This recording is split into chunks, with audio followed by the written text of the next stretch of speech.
tackling. He's the defensive tackle, Pickett. And then you have Josh Silverman. He's the middle guard. He's quick. He plays with much intensity, and he will go after the ball carrier. All right, now also we've had a chance to meet some of his players on Extra Points with FJ Fee, Josh Silverman, and Larry Holloway making appearances on Cable 3. Dick Palladino told us during the year they're very smart kids. They're not really over-pumped up when the game gets underway, but they're intelligent ball players. They are intelligent, and the intelligence really is a means of having a successful football team and also a program, because many things can happen in a game where they will make the adjustment because they are intelligent and they pick up schemes very quickly. Okay, so the Scarsdale Raiders, as you can see on our videotape, this will be our third look at Dick Palladino and his Raiders, who have been unscathed so far here on Cable 3, going for their third straight victory. As we mentioned, the only loss coming earlier in the season to the Foxes of Fox Lane. Now on the other end, we've got Joe Cassarella and the North Rockland Raiders, and there is the head coach for the Raiders coming into today's game at 8-1. This will be their third bowl appearance. Now for North Rockland, a very big school. Joe likes to bring out about 100 players when he dresses them for a bowl game, but they're a formidable foe for Scarsdale today. They really are. And talking about Joe Cassarella, during the week, I asked him, how do you treat the bowl game? And he said, Ray, really treat it like a college bowl. He had a little practice with helmet, shoulder pads, and then he had a barbecue for the parents, the players, and then he went in and practiced in the field house at Rockland Community College. So he really treats his team as a college team. And they do have a good college prospect in Ted Cooney. He's the senior quarterback, 6'2", 185 pounds. He has an 86 average in school. He has 60% completion average, and he's thrown 8 touchdowns and over 1,100 yards. They have Dave Dietrich, who is the tight end. He has 32 receptions for 3 touchdowns. Mike Guido is another tight end. He has 30 receptions for 5 touchdowns. And Derek Owens, he's the junior, 5'10", 170, scored 60 points. And the amazing thing is he's also a great receiver. He had 19 receptions, and about 16 of them were screens to the right, left, or up the middle. Now, I was talking to coaches over in Rockland County, and one interesting point that really has my mind boggling a little bit is that in the last 3 games that North Rockland played, they had 87 running plays out of 80 different formations. That's different sets and motion. Also, they had 80 passing plays. So they really do have a well-balanced attack, more so than last year. Okay, this is not going to be a unique opportunity for both of these schools as far as Section 1 bowl competition is concerned, because both of these teams have been involved in bowl games. As we already told you, they played each other 1 year ago where North Rockland beat Scarsdale by a score of 17-6. As you see the bowl history for the Raiders, this will be their 4th appearance. They are 1-2. Their only win in 1972 when they beat White Plains, then lost to Horace Greeley in 76. And as we mentioned last year, were defeated by North Rockland. For the North Rockland Raiders, after the realignment, getting the Rockland County schools into Section 1, the Raiders are 1-1 with their 3rd appearance tonight. They lost to Roosevelt back in 84, 14-0, and defeated Scarsdale right here a year ago by a score of 17-6. So both teams are ready. I know Ray's ready. I'm ready. The guys in the truck, they were born ready. And we have for you straight ahead as we continue with Section 1 bowl competition here at Memorial Field. Championship number 2. The Class A boys get it going. Scarsdale taking on North Rockland coming up in a moment.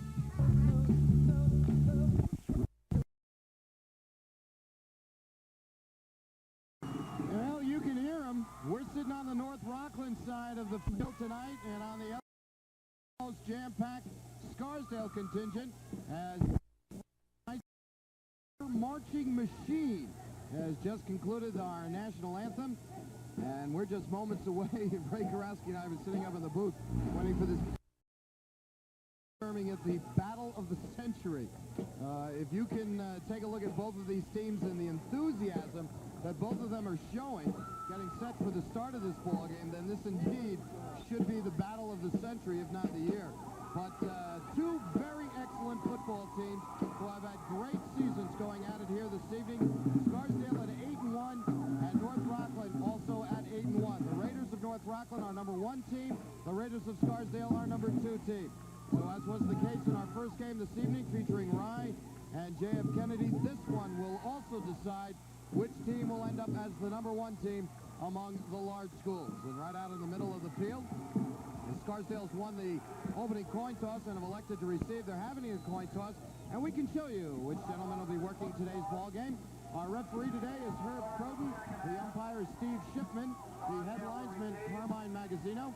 The line judge, Gary Mulane. The back judge is Frank Lutz.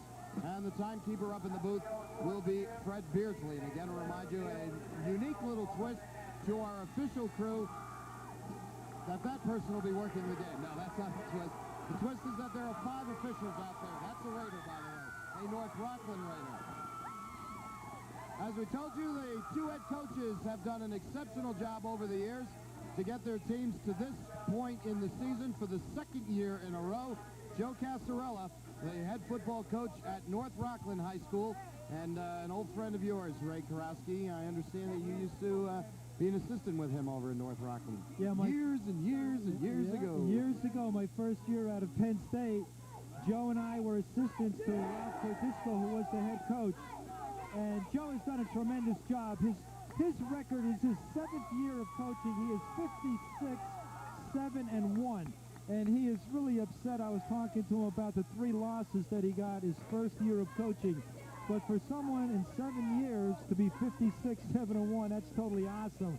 He goes at this pace, in 12 years he'll have over 100 wins, where other coaches have to go maybe 20 years to get 100 wins. All right, and then on the other side of that, one of our great friends here at Cable 3, the head coach of the Scarsdale Raiders, Dick Palladino. And he has again done an excellent job to bring his team virtually unscathed. He lost a very tough ball game during the early portion of the season to Fox Lane, 13-6, the only loss he suffered all year. And the ironic point about this game is that both Dick and Joe Cassarella were on the same freshman team at Stepinac High School. They played together. They're very good friends, and they have total respect for each other. And both of the coaches have tremendous football programs. All right, we're about set to begin this Class A Section 1 Bowl Championship to decide who will be the #1 team among the large schools. Pat Fitzpatrick gets our ball game underway, and the ball comes down to John Guerin for Scarsdale on his own 10-yard line. Wetz sets up right up the middle of the field, and he almost broke it. Guerin will go down at the 32-yard line, and the Raiders will set up shop 1st and 10 from there. Let's take a look at the offensive unit for the Raiders. Their quarterback, number 7, is Chris Cochran. The fullback, 26, F.J. Fee. The tailback, number 1, Larry Holloway, the Roadrunner. The slot back is Guerin, number 40. And the split end, number 10, is Matt Plitnick. On the offensive line, John Elliott, Ross Cobo-Bianco, Dave Bosian, Malcolm Forbes, Andrew Forbes-Watkins, and the tight end is Brian Garth. 1st and 10 for the Raiders. The ball at their own 32-yard line. And immediately, quick whistle, and you'll see that in the very beginning of the ball game. Team's just a bit over-anxious to get this game started. That one's going against North Rockland. John, that was Scott Mayberry. He's a defensive tackle. He's only a junior, 5'10", 210 pounds, and he's one of the destroyers. The other destroyer is the other defensive tackle, Gerard Vanderoth. He's a senior, 5'11", 200 pounds. They're destroyers, cruisers, whatever you want to call them, but they're ready for battle. All right, so Scarsdale now with a 1st and 5. The ball now at the 37-yard line, and there's another penalty. This time, John Guerin, number 40, is the man who jumps off sides. So each team picks up a 5-yard penalty, and we'll go back to 1st and 10. Defensively for the North Rockland Raiders, they have a 5-man front. Joe Dewar, Gerard Vanderoth, James Grodenis, Scott Mabry, and Mike Guido. And the linebackers for the Raiders, John Keogh, Jeff Gotti. The corners, Ernie Zarro, Brian Fox. The safeties, Billy Wagenstein and John Colasar. So we'll try to get our first offensive play underway. 1st and 10, ball back at the 33-yard line. And there's another penalty.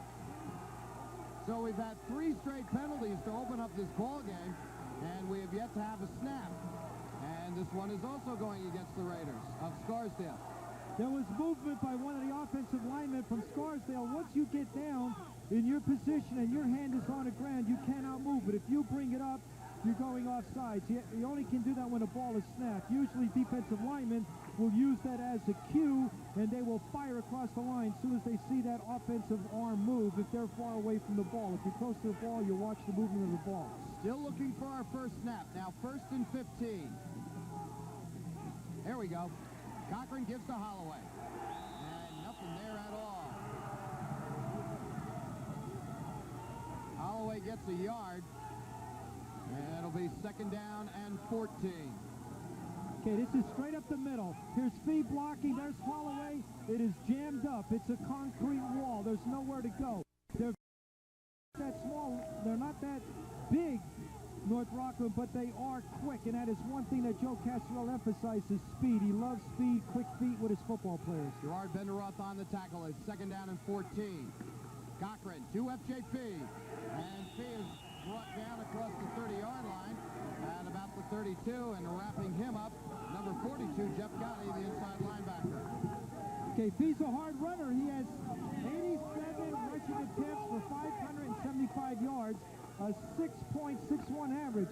He is a workhorse on that Scarsdale offense, and he will run over people on top of them. He'll pick up every yardage that he can get, and he will also block for Holloway. Third down and 10. Cochran's got Plitnick split to the near side. Now Guerin in motion. And Cochran throws it outside to Holloway. Looks to turn the corner and does so. And finally forced out of bounds at the 40-yard line. He's going to be about 2 yards shy of the first down marker, I believe. They'll put him at the 40. Cochran runs the option very well here. Here's the man in motion. There's Cochran with the fake. He pitches it out. Holloway concentrating on the ball, getting to the outside. He wants to pick up the first down, and he was hit right there. All right, so we'll have our first punt of the day. Roscovo Bianco, number 56, handles the honors for the Scarsdale Raiders. There you see our two deep backs. Number 22 is Derek Owens, and they're kicking towards his side. He's going to field the ball, and now runs it up the field and is forced out of bounds at the 29-yard line. So North Rockland will have it there, first and 10, with 9:01 left to go in this first quarter, and we have no score. Let's take a look at the offensive lineup for the Raiders of North Rockland. Ted Cooney, the senior, is the quarterback, number 10. Joe Matthews, the fullback. Derek Owens, the tailback. The flanker is John Colasar. Dave Dietrich, number 81, will be the split end. First and 10 from the 29-yard line. Come on now, Teddy Bear. You got to get out of it so we don't hurt. Cooney throws it outside. Owens. And he'll get a couple of tough yards across the 30-yard line. John Elliott making the stop as he gets it up to the 33. That'll be a pickup of 4 yards. Offensively on the line for the Raiders, Scott Mabry, Windy Raimondo, Felix Enriquez, Brian DeGigliamo, Gerard Benderoth, and the tight end will be Michael Guido. That'll bring up a second down and 6, 4-yard pickup for Derek Owens, the senior tailback. Cooney will go to the first back throw, and that's Owens again. Up to midfield and beyond, all the way down to the Scarsdale 48-yard line. Now, Derek Owens is only a junior, John. He's a halfback, 5'10", 170 pounds. And during the season, he scored 60 points. He's great on change of direction. You'll see right here, he goes right up the middle. See him changing direction there? He picks up extra yardage, drives, carries 2 people. Greg Knott, number 11, the man who made the stop. First and 10, Cooney with his first attempt of the day. Down the sidelines, incomplete. Through the hands of Michael Guido, number 80, the tight end. Now there's Ted Cooney, 6'2", 185, college prospect.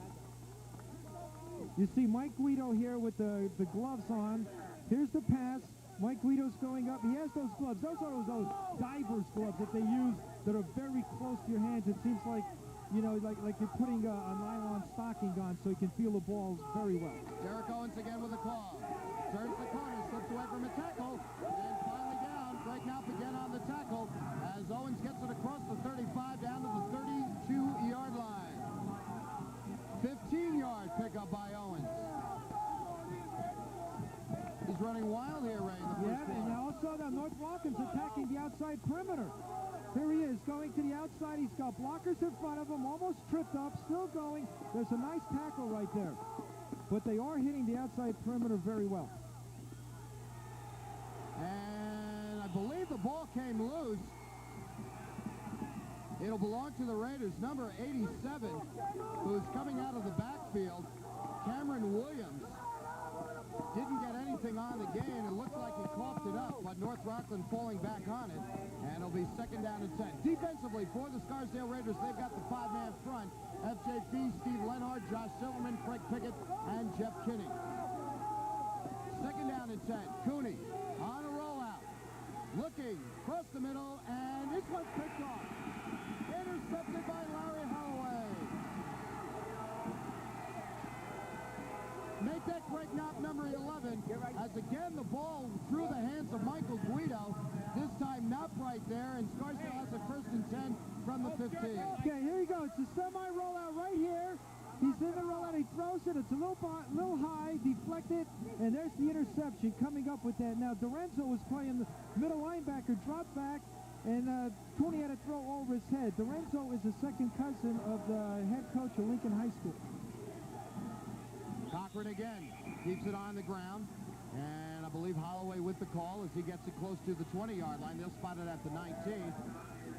John DiRienzo, number 35, getting the call. The backup fullback who spells FJP every once in a while, and DiRienzo, 4-yard carry. Okay, during the year, Dorenzo had 58 rushing attempts. He rushed for 280 yards, 4.83 yards a carry.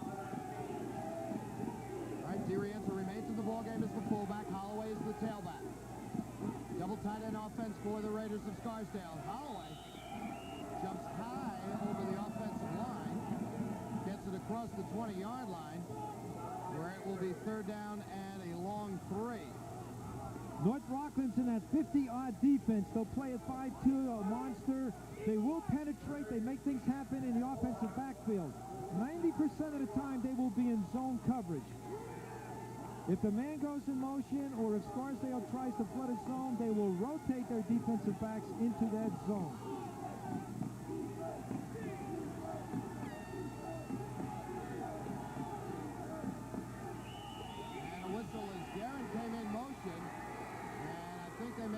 North Rockland for encroachment. They did a 5-yard pickup, and that'll be good enough for the first down, the first of the day for the Raiders. Second penalty against North Rockland. See, this is a play-by-play man's nightmare when you come in with two teams both called the Raiders.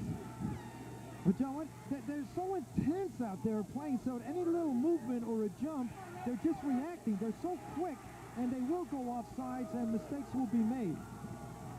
So first and 10 now from the Scarsdale 26-yard line. And Cochran up to FJ Fee. Right up the middle of the field to the 30-yard line. And actually John DiRienzo is still in the ballgame at the fullback spot. Have to see if there's something the matter with FJ Fee.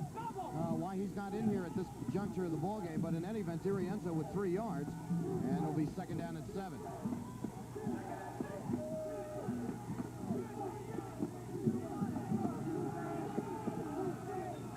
4:48 left to go. First quarter, no score. They throw it to Holloway.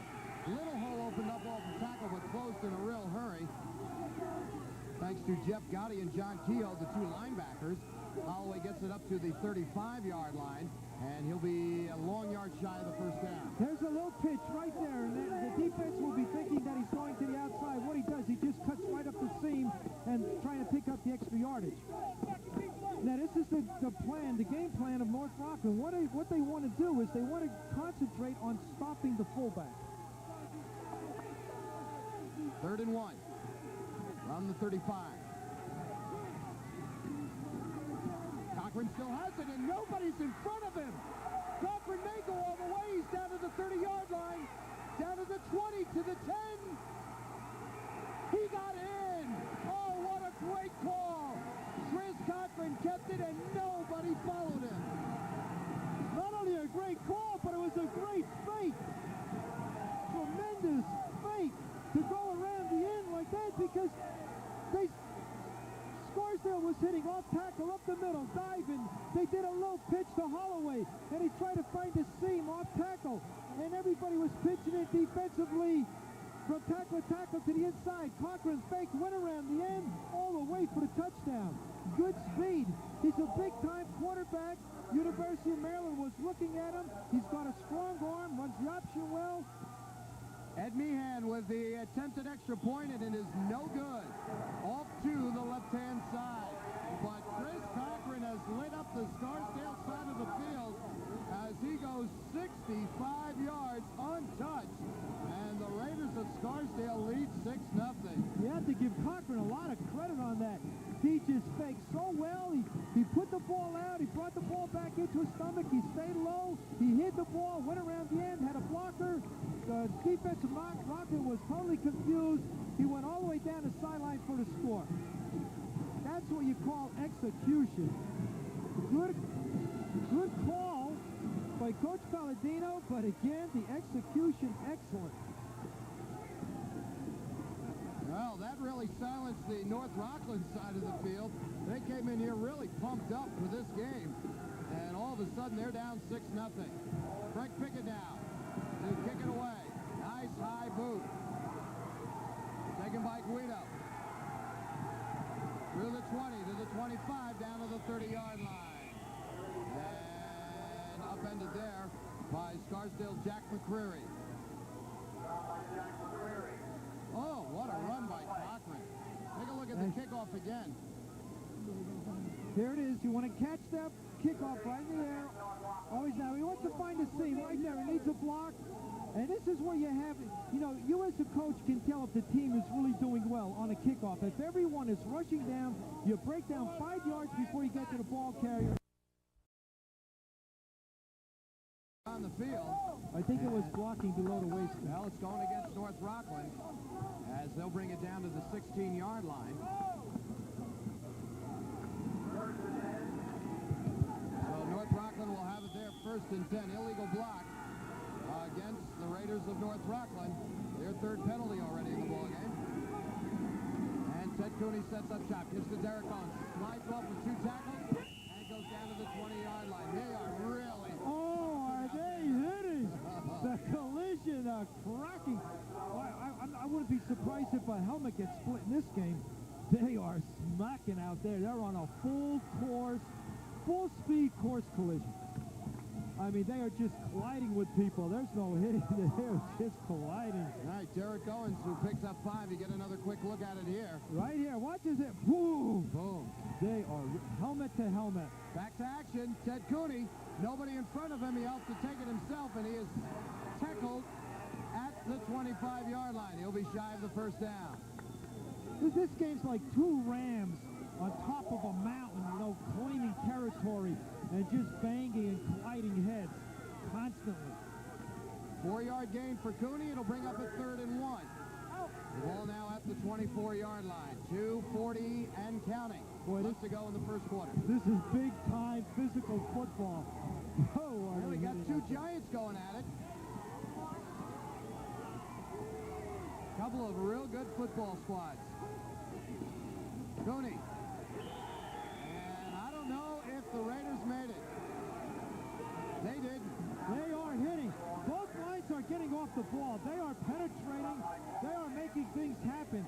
They are not afraid to hit. They're colliding like crazy out there. And I gotta tell you, the winner of this game will definitely have to be the top 5 in the state ranking. Hey, just 2 super football teams out here. And that's what the game's all about, hitting. You know, you go out for football, if you love to hit, you'll play. The coach will teach you the skills, the fundamentals, but the game is you have to love to hit. All right, Pat Fitzpatrick to punt the football away on 4th down. End-over-end kick. John Guerin will take it at his own 45, up to midfield, down to the 45-yard line, and upended at the 44. So again, the Raiders with excellent field position with 1:39 left to go in the 1st quarter. We don't want to get too far ahead of ourselves. It's 6-0 in favor of School. Now we're going to see Holloway carry the ball. He's averaging over 7 yards to carry. He has over 1,000 yards rushing this season. There's some great football players out here tonight. Great coaches, great teams. This is a Waterloo battle. Cochran still has it, play action. Looking down towards Fort Putnick. He's got it and goes in. 44-yard touchdown pass. I said Cochran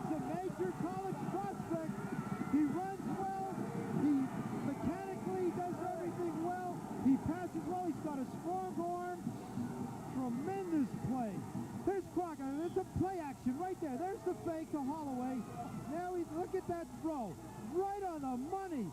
In for the score and another 6 points. Boy, are they diversified. They run, they throw, everything's here. This is the game. All right, the Raiders will go for 2. Cochran still has it. Towards the corner of the end zone, incomplete. Just through the hands of Brian Garf. And a nice defensive play, John Colasar, the free safety who had the coverage. He knocked it away, but with a 1:11 left to go, it is now Scarsdale 12, North Rockland nothing, and that man you saw right there, Joe Casarella's got a little work to do. Now, Plitnick was the receiver on that touchdown. He has, during the year, caught 17 passes for 309 yards and 18 yards per reception. Cochran had 85 attempts, 48 completions for 56%, threw for over 700 yards and 6 touchdowns, and that's his 8th. Cameron Williams and Derek Owens are the 2 D-backs. As again, Craig Pickett sets to kick it away. This one another high boot.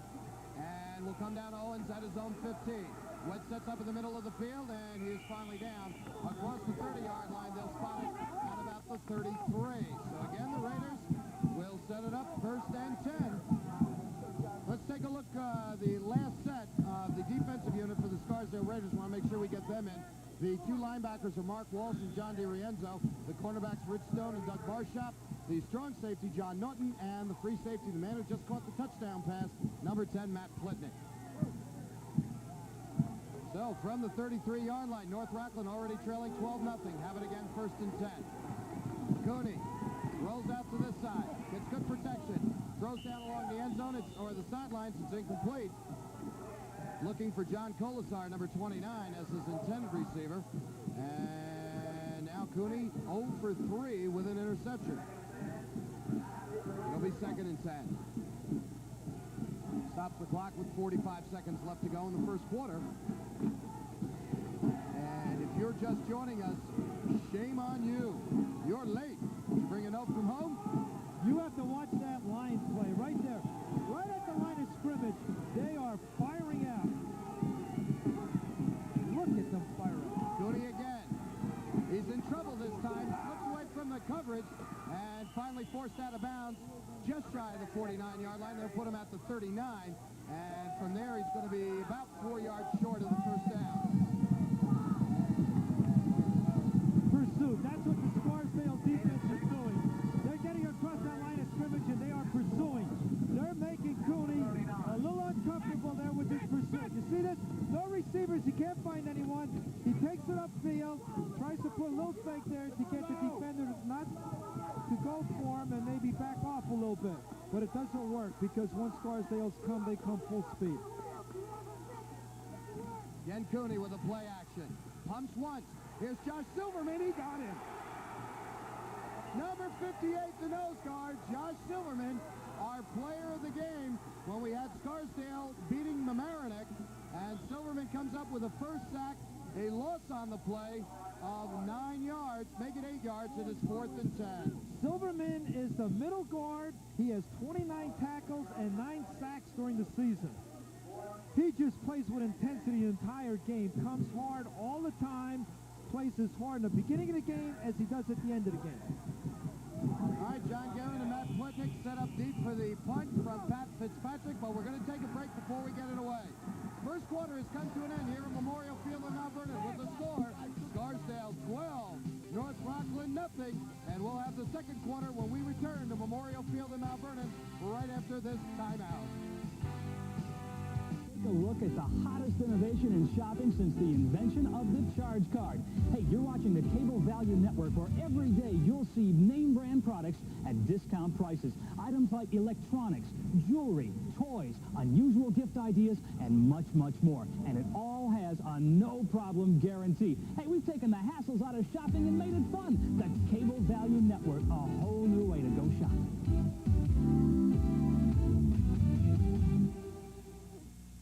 If your tires look like this, you better see Mavis. No matter what make or model you drive, Mavis will service your car's brakes, shocks, mufflers, and front end, all with the latest equipment. At At Mavis Tire and Auto Service, we'll sell you tires cheaper than anyone. We'll sell you Michelin tires cheaper than Michelin. Firestone, Dunlop, and Goodyear tires cheaper than anywhere. There's no reason to buy tires anywhere else but Mavis. Visit any one of these Mavis Tire locations in Westchester, Putnam, Orange, Rockland, and the Bronx. We welcome you back to Memorial Field in Mount Vernon. John Carrillo along with Ray Karowski for bowl game number 2. Scarsdale leading 12-0 as we start the second quarter. Pat Fitzpatrick with the punt. Very high. Again, the wind gets a hold of it, and it takes a Scarsdale roll and comes all the way back up the field into North Rockland territory at the 46-yard line. Goes to work. They've had the ball twice so far, actually made that 3 times so far in the game, and they have scored on 2 of those 3 possessions. Now, John, the wind is playing a factor in this game. Even the first game, the Ryan Kennedy game, a punt was up high, and the wind just caught it and drove it back. So, you know, the fourth quarter is going to really mean a lot here, and you have Scarsdale in the fourth quarter has scored 76 points. They're a fourth quarter team. They sure are. First and 10, Cochran throws it to Holloway. And the defensive line right there to make that stop. Gerard Benderoth, number 64, the defensive tackle, the first man to meet Holloway. And he gets no gain on the play. Second and 10 up and coming. This is a penetrating defense by North Rockland. They just come hard. There's the wall. Just can't get through it. They play so well that if they are caught off balance a little bit, it's hard to recover and get back, and then that's where you have a chance of scoring a touchdown, which Cochran did. He caught him off balance. Second and 10. They give the football to John DiRienzo. He's in a wrestling match and lost that one. It was won by John Kehoe, the linebacker, number 35, who dumped DiRienzo right down. And no gain on the play. It'll be third and 10. And Coach Still, I've not seen FJP in this ballgame. DiRienzo remains in at fullback. Holloway's the tailback. Plitnick comes split out to the near side. John Guerin is the slot back. Cochran fakes the pitch, steps up into the pocket and throws incomplete.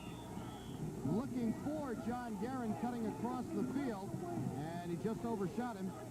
Incompletion, and it'll bring up a fourth down. See, that was the pressure there. They had one man for North Rockland coming in, applying pressure. Cochran had to get away from him and throw the ball immediately. So Roscovo Bianco again will punt. His second punt of the day, as Derek Owens and John Colasar set up deep, standing at about their own 10. High kick, heading towards the sidelines. And this one is fielded by Colasar. Down inside the 15. They'll mark it at about the 13. So 10:06 left to go. Now in the second quarter.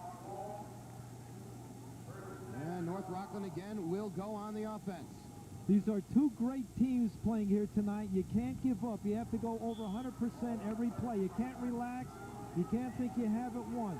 You just have to be intense the entire game. Ted Cooney gives the football to Owens. He goes nowhere.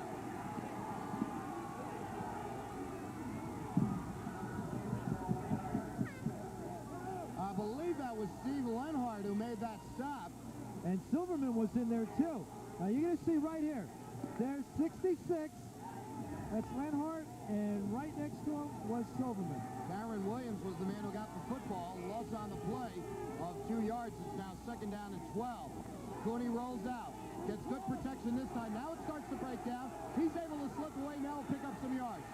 Jeff Kenny finally able to tackle him as he throws him out of bounds. He'll be very close to the first down. The coverage by Scarsdale is so good that Cooney can't find a receiver that's open. So he has to eat the ball and go for as much yardage as he can. Here he is. He's sprinting out. He's setting up. He doesn't see anyone. So now he has to eat it and go for the yardage. All he can get. Right here. You got to turn it up. I think he might be a little short. Nope, he got it. 14-yard pickup. And that is first down number 3 for the North Rockland Raiders. It'll be first and 10. 9:18 left to go. Second quarter with Scarsdale leading 12-0.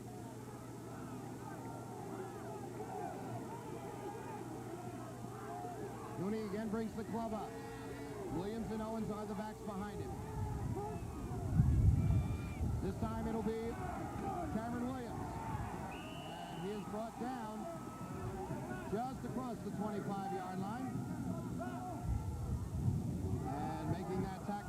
Barshop, number 25. Well, you can see the hitting right here. You can hear it, see it. Here he is. He's going. What you see? Just before that hit, you can helmets were just flashing. It's like a Donnybrook out there. It's all war. 2nd and 7. Williams got 3. This time it's Derek Owens, and he is brought down at the 30-yard line. They'll spot it at the 31. So 5 yards for Owens, and will bring up a 3rd down and 2. 12-0 to score. Chris Cochran on a 65-yard run, and then Cochran to Plitnick with a 44-yard pass. That's the scoring we've had so far, both coming in the first quarter. Cooney to Williams. Barshop meets him head on. And Williams is going to be very close to a North Rockland first down as they spot it at the 34-yard line. And we'll have an official's timeout and bring the chains across the other side of the field for the measurement. Now, Mark Walsh was in on that tackle. He's a linebacker. He's the leading tackler for Scarsdale. He's on 71 tackles. Boy, the defense of Scarsdale is playing so well. It's an odd defense. It's a hit and read. They're in a zone coverage. They're playing it well. Everyone's picking up their assignment. And the most amazing thing is that they're really firing. The line is firing off the ball. There you can see how close he came. The nose of the football seems to be touching. Oh, they're going to say he's short. He's short by the length of the thickness of your thumb. That's it. That's all. Now, this is an interesting call. 4th and about an inch. And North Rockland's going to go for it. Boy, they're going to bring their linemen up there. You know, if it's a quarterback sneak, they're going to have to bring them up tight and form a wedge. The center's going to go straight ahead, and the guards are going to be right next to him. You put your helmet in the center's armpit. They go on the keeper, Cooney, and he has the first down. That's what just slid off the center, off to the guard, and got it. That's right. That's how the wedge is formed. The center fires out. The guards will put their helmet in the armpit of the center, and then the wedge moves. And now the center will go forward, or he can slide right or left and pick up that yardage.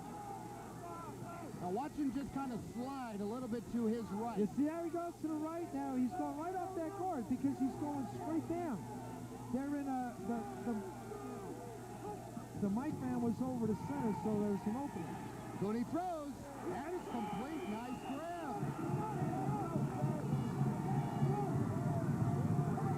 Making that catch, Michael Guido, number 80. And he was met head-on by Doug Barshop and held onto the football. Now there's a little fake. It's a play action. Now there's a beautiful reception by number 81, Dave Dietrich. He has 32 receptions during the year for 453 yards and 3 touchdowns. So he really concentrates that ball into his hands and comes up with the completion. And again, North Rockland just inches shy of the first down. However, this time it'll be 2nd down and a couple of inches. Now, this might be a down Joe Casarella could play with here, 2nd and less than 1. Now the ends for Rockland, Dietrich and Guido, they have flight paper hands. They're excellent receivers. Anything that's in their hands, they'll catch it. Now we'll see what Ted Cooney's going to come up with here. They'll give the football away to Owens. He has the first down that side. Breaks it to the outside. Greg Knapp finally able to bring him down, but Cooney, or rather Owens, almost broke it. Greg Knapp, the last man.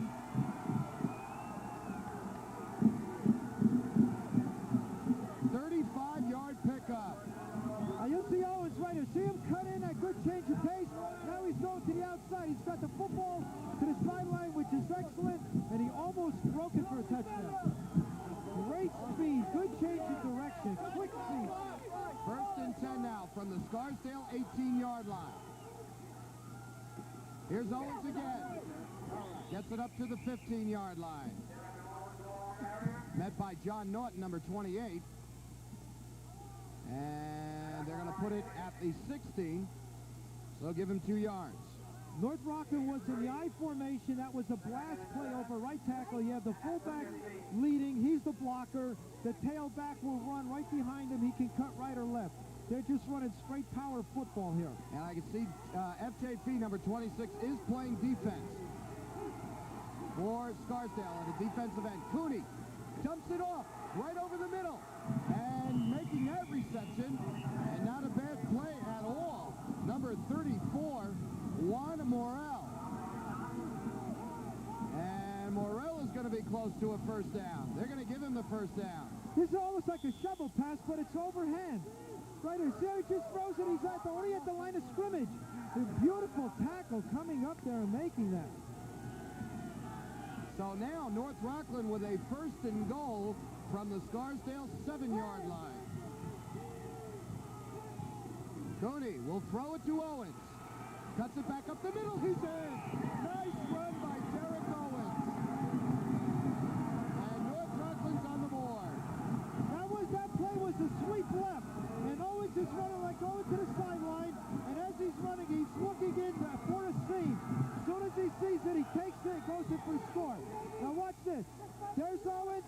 There's the seam. He sees it. He goes right up and dives in to the goal line.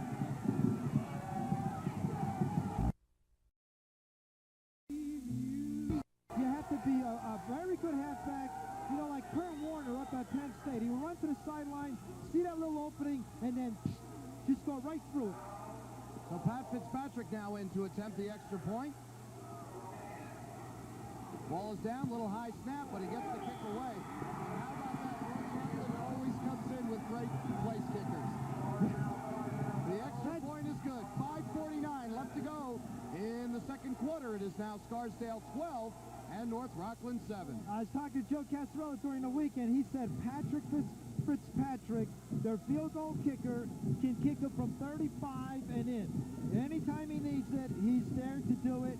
And every year, North Rockland has a field goal kicker. And a guy by the name of O'Riordan gave us our longest field goal ever on Cable 3 last year in this same bowl game, a 48-yarder. And when he did kick it, he still had enough room for going back 10 more yards.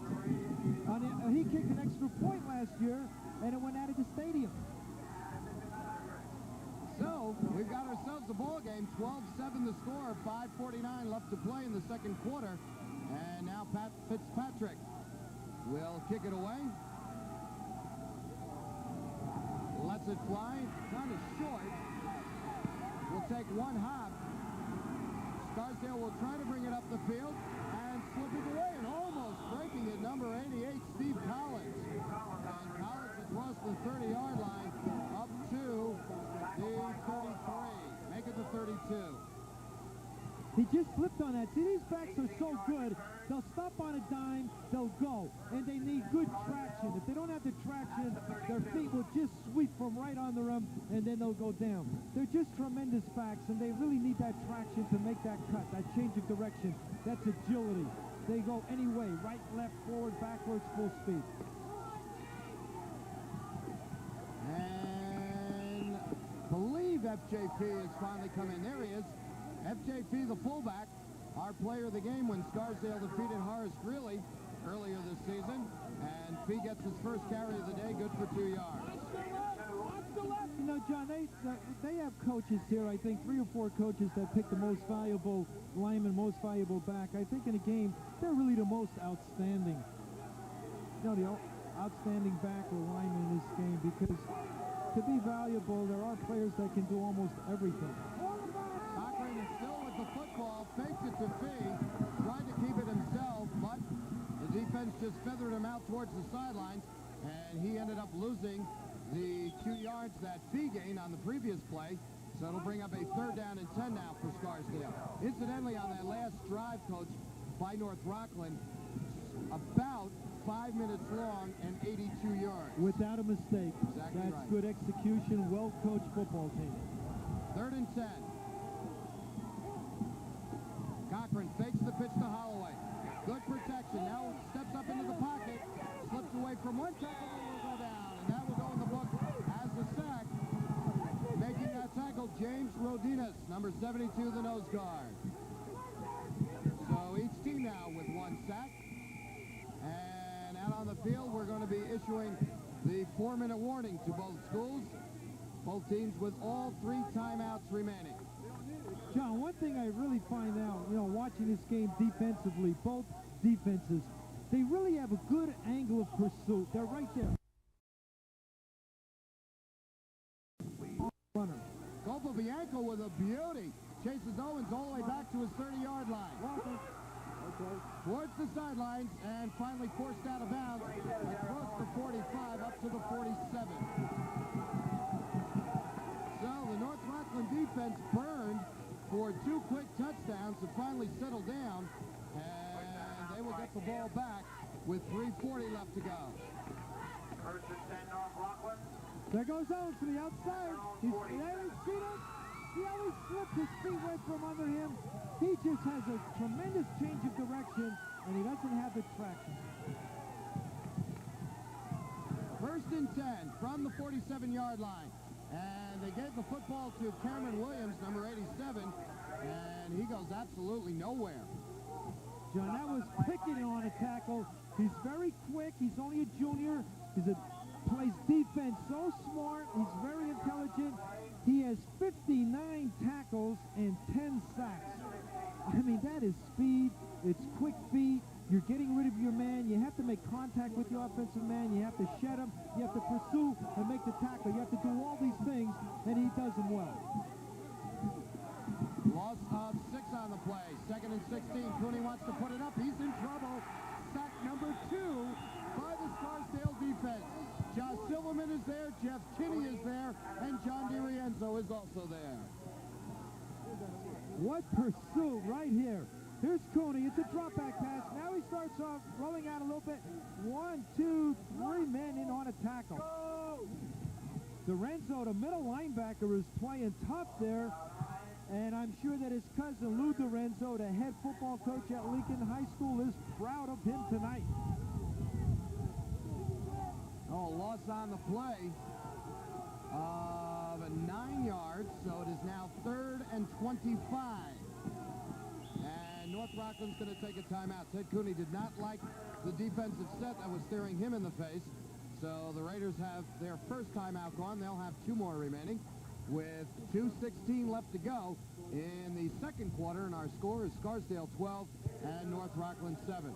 So we told you during the pregame show this game will decide which team ends up the season as our large school number 1.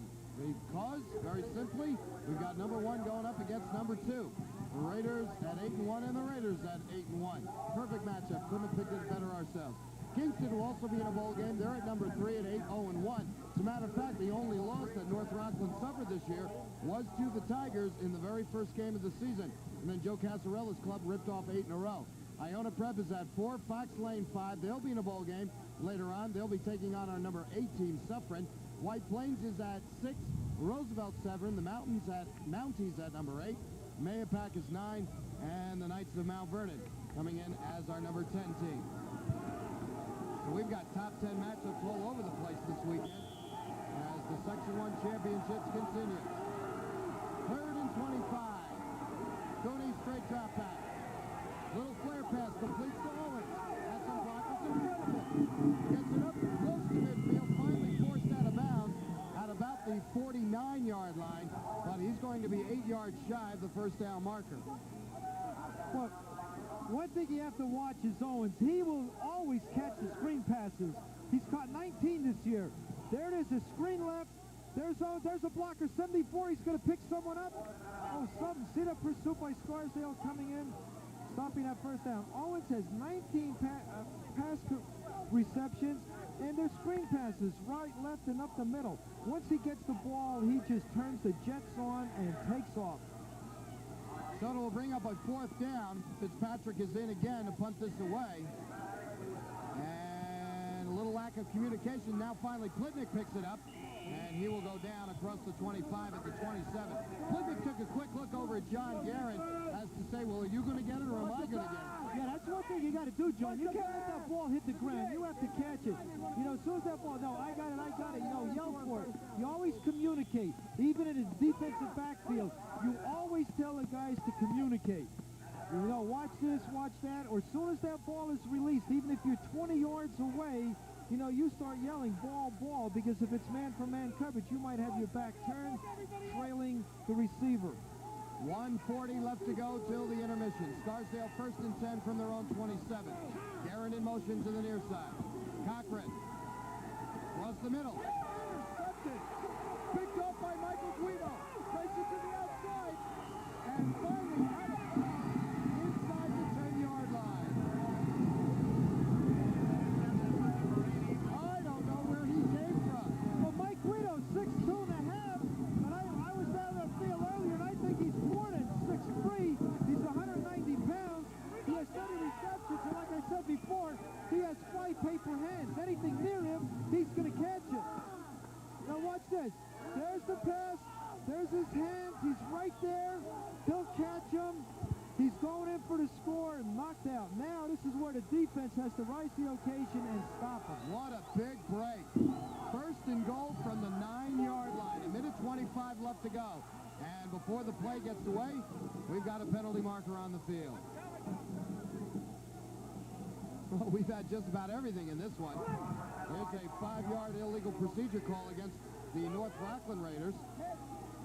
That's their 4th penalty for 25 yards. And we'll bring up a first and goal now from the 14-yard line. You know, defensively right now, it's very hard to really try to figure out what they're going to do because Cooney can run the ball. He's a good thrower, and he can dump it off to Owens. There's so many things you have to cover. So defensively, you really have to execute and do every minute detail in your assignment. Cooney again with a little flare pass. Owens has it. Gets away from Fee. Doug Barshop is there and brings him down. Still in bounds, but down to the 3-yard line. And now quickly a timeout taken by North Rockland. Their second, and they'll have one more remaining. See, now watch Owens. He'll just catch the ball behind the line of scrimmage, and then he just makes the yardage himself. There it is. Now he's making. See that move? See that little juke move that changes direction? He's excellent on that. He had good traction, and you have to be very careful. You really have to cover your assignments, and you may even have to get into his face a little bit sooner. All right, as the teams talk things over, once again, we want to remind you of the games that are coming up the rest of this weekend here on Cable 3 and at Memorial Field. The rest of the bowl game schedule, J.F. Kennedy versus Rye. If you haven't seen it yet on Cable 3, don't miss it. What a ball game. Peekskill will take on Byram Hills. Roosevelt meets the Tigers of Kingston. Pauling will take on Irvington. John Jay versus Portchester. Suffern against Fox Lane. Dobbs Ferry will meet Bronxville. And then in the Coaches Bowl, the second annual Coaches Bowl, featuring 2 teams who just didn't get into to Our Lady of Lourdes, and that'll be Thanksgiving morning at 10 a.m. up at Mahopac High School. So here come the Raiders. Second and goal from the 3-yard line. 1:11 left to play in the second quarter. Motion on the line. And we'll go against Scott Mabry, number 71, the left tackle, as he jumped up. Not quite sure what the snap count was, so that's a break for Scarsdale as they'll march it back 5 yards. There you see it, and he knew it too. They're so intent down there that they want to fire out and drive that man back. Maybe that play was right over his head, so he just wanted to get that explosion a little bit sooner to drive his man back so the back could go in to score. So now it'll be second and goal from the 8. Cooney chases away from the trouble. Now will take it himself. Throws into the end zone. Touchdown, North Rockland.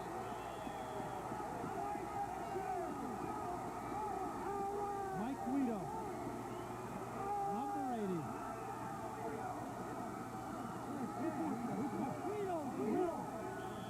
Well, Cooney had to get out of the pressure. I thought he was going to take it himself. Now here's Cooney right here. He's looking for his receiver. It's like he's going to run. So you play it. There's the pass. Beautiful right there. Number 80, Mike Guido comes up with the reception. These receivers for North Rockland are tremendous.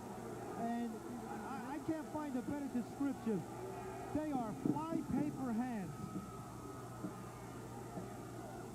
So an 8-yard touchdown pass. And that gives North Rockland the lead at 13-12 with 1:04 left to go in the second quarter. Oh, what a ball game. tremendous. See, Cooney is such a force out there because you don't know if he's going to run or throw. He's such an excellent quarterback. I mean, he's 6'2", 185 pounds. I'm sure if he ran the ball and you don't wrap around his legs, he's going to drag you into the end zone. He's strong. He's powerful. He's thrown for over 1,100 yards. He's completed 60% of his passes. And before this game, he had 8 touchdown passes. All right, so North Rockland will go for 2. Cooney rolls to the far side. He's in a lot of trouble, but again shakes away, and down he goes. Lost his footing, and finally slipped just before Josh Silverman was able to pounce on him. So the 2-point conversion is no good, but with a minute 4 left to go in the second quarter, it is now North Rockland 13 and Scarsdale 12. Now here's the pressure for Scarsdale. This is what makes this play. As soon as that ball snapped, they're coming. Scarsdale's really putting the pressure in the rush on. He can't find the receiver, tries to stop, and slips. His feet go right from under him, and he's down. Now, the reason that North Rockland went for that 2-point conversion is because they would be ahead by 3, and if the situation arose where Scarsdale kicked the field goal, it would end up in a tie. Oh, look at that shot. That's not a full moon. It might as well be, however. We've got some folks who are really enjoying themselves out here this afternoon or this evening. 13-12, whale of a ball game, and we've still got another half to go. 1:04 left to play in the second quarter.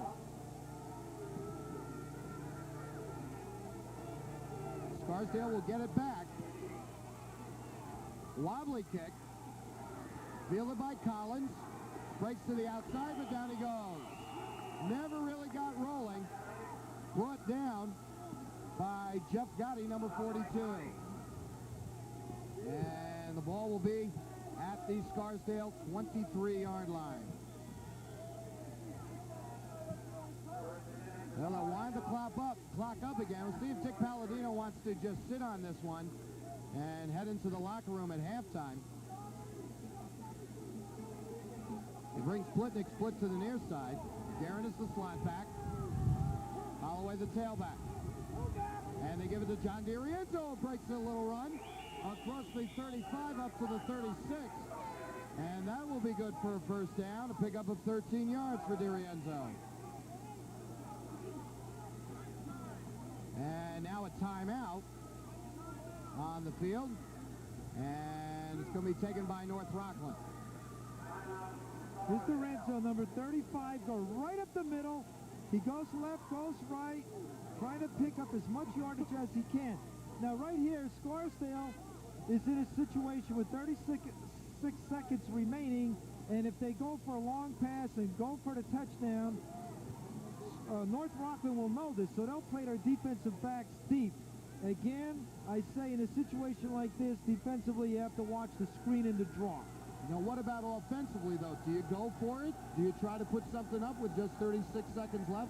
Well, I know in this situation you like to throw deep, because if it's intercepted, it's just like a punt. Right. Not only that, but if it is intercepted, you have your offensive man, the man that will make the tackle. But the white side of field to the left, if you can set up a screen and get 3 blockers out there, you have your tackle, guard, and center, and just sweeping down. If they execute well in the blocks, you know, you might go all the way on it. Now we'll see what Dick Palladino's going to do. 36 seconds left. Brings Guerin in motion to the top of the screen. Cochran still with the football. Throws it to Holloway. He has it. Got a pretty good gainer.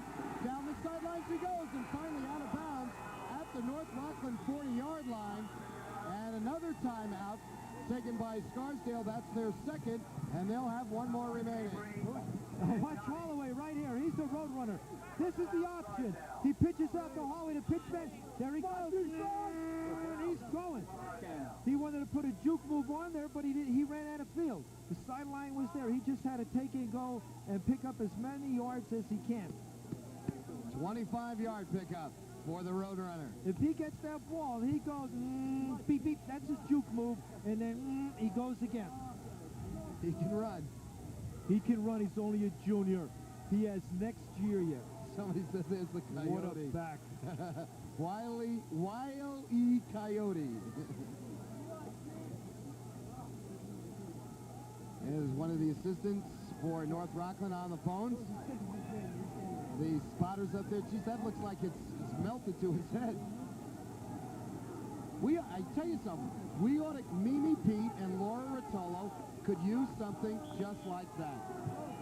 For as many phone calls as they answer during the day, that could be a perfect accessory. What a fashion statement that would be. 1st and 10. Holloway comes in motion. Cochran rolls to this side. Lets it fly. Incomplete. John Guerin, the intended receiver, but Jeff Gotti right there to knock it away. And that stops the clock with 23 seconds left. See, what Scarsdale wants to do, they want to get down a good field goal position so they could go in leading at halftime. Holloway's in motion. He's going to be used as a blocker here. He's blocking for Cochran, and now Cochran sees the man open. Oh, what a beautiful play. What number was that, John? What an excellent play. He just dove for that ball, tipped it away. That was Jeff Gotti, senior linebacker, 6 feet, 170 pounds. See, that's the speed. That's what Casarola likes. He likes his ball players to be fast, quick feet, speed, be there. Plitnick comes to the near side. Cochran straight drop back. Good protection. Looking down towards the end zone for Collins. Oh, he couldn't hold on. He was wide open, and it just slipped through his fingertips. They had him. It was there. Take another look. There's a beautiful play. It's a drop back pass, 7 yards deep. There he is. He puts it up. He's got a man beat there. It hit his fingertips and his hands, and then it went up again. He just couldn't get it again a second time. But he was open. And I'm surprised. I think that right now the defensive backs for North Rockland should be playing deep so nothing like that happens. Now they're getting a little bit deeper. 16 seconds left. Cochran rolls out to the far side. Towards the sidelines, and it's complete by John Guerin. Guerin and Plitnick were standing side by side. Guerin was the one who got it. It looked like he almost took it away from Plitnick, but it is a first down, and Guerin able to get out of bounds to stop the clock. Down to the 25-yard line. Guerin's an excellent receiver for Scarsdale. He caught 16 passes for 237 yards for a 14.8-yard average per reception.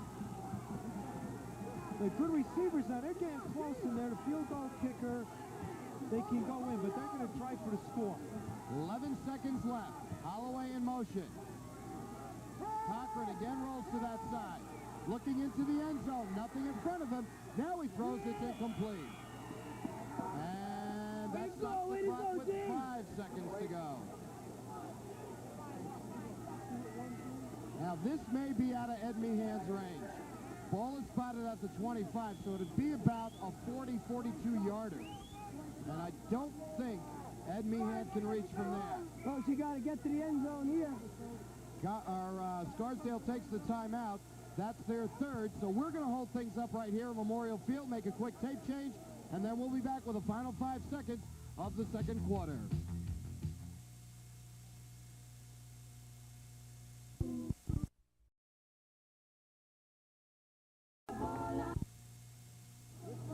All right, no problems with the tape change, I hope. We're back here at Memorial Field in Mount Vernon. I'm John Carrillo along with Ray Karowski. We've got 5 seconds left to go in the second quarter. Scarsdale has the football, a 2nd down and 10 from the North Rockland 25-yard line. And they're going to have one more attempt to try to take the lead at the intermission. Right now they trail 13-12. Jeff Kinney, or Plitnick rather, split to the near side.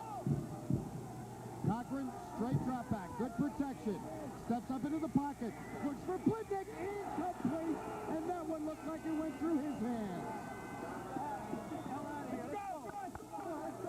In any event, that's going to end the first half. Scarsdale had their opportunities, but they come away empty on that final drive, but what a great first half. At the end of the first 24 minutes of action, it is North Rockland 13, Scarsdale 12. We'll have all of the festivities coming up at halftime when we return in just a moment.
Well, we hope you've been enjoying this whale of a first half as North Rockland leads Scarsdale 13-12. And in just a moment, we'll take a look at the halftime tally and the scoring pages in a wild and woolly ball game. But right now, the Scarsdale High School Marching Band, under the direction of Dr. Joseph Albright, is out on the field. So let's enjoy a little bit of their halftime program this evening.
High School Marching Band from Scarsdale High School as they continue their halftime performance here at Memorial Field in Mount Vernon.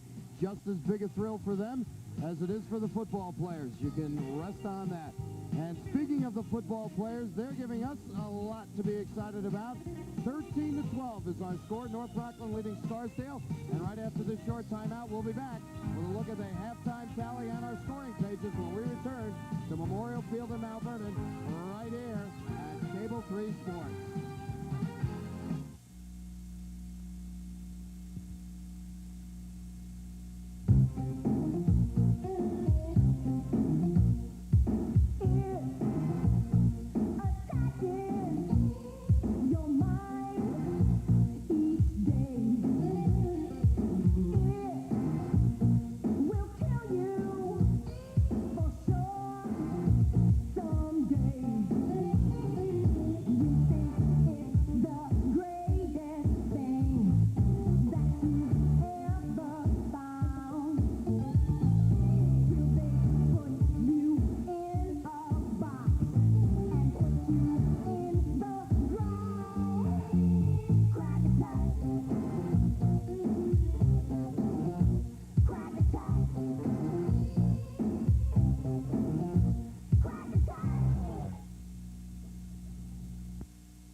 The balloons are here. I'm glad to hear that. I know my daughter would be very pleased to see the red and white balloons of North Rockland.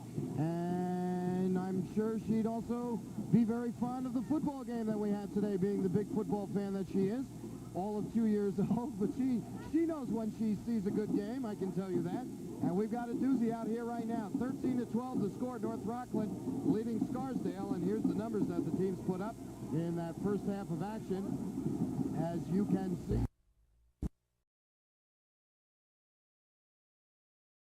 Holloway leads the way away with 43 yards. Chris Cochran was 2 of 7 through the air for 64 yards, an interception and a touchdown for a total of 133 yards. So a balanced attack for Scarsdale, though I'm sure Dick Palladino would like to have a few more yards on both ends of that score sheet. For North Rockland, 123 yards rushing. Derek Owens leads the way. He has already compiled 92 yards on the ground. Ted Cooney for North Rockland is 5 of 8 through the air for 55 yards, a total of 178. First down's pretty even. Scarsdale with 5. North Rockland had 6. We had 1 interception on either end of the offensive side of the field, and time of possession belonged to North Rockland at 13 minutes and 30 seconds to 10 minutes and 30 seconds for the Scarsdale Raiders. Now our scoring page. Scarsdale blew it open in the first quarter with Chris Cochran on a 65-yard run at 3:56 of the first period. The extra point was no good, and Scarsdale led 6-0. Then with 1:11 left to go in the first quarter, Cochran hooked up with Matt Plitnick on a 44-yard touchdown strike. The extra point, as they went for 2-point conversion, was also no good, and the Raiders led by a score of 12-0. Then we got to the second quarter, and that belonged to the Raiders of North Rockland. Derek Owens ended up a nice 87-yard drive with a 7-yard run. The extra point was good, and North Rockland then trailed 12-7. And then after an interception with 1:04 left to go in the second period, Ted Cooney found Mike Guido in the end zone on an 8-yard TD pass. The 2-point conversion was no good, and that's where we stand here at halftime with the score: North Rockland 13, Scarsdale 12. And we'll return to Memorial Field in Mount Vernon with the second half of action in just a moment.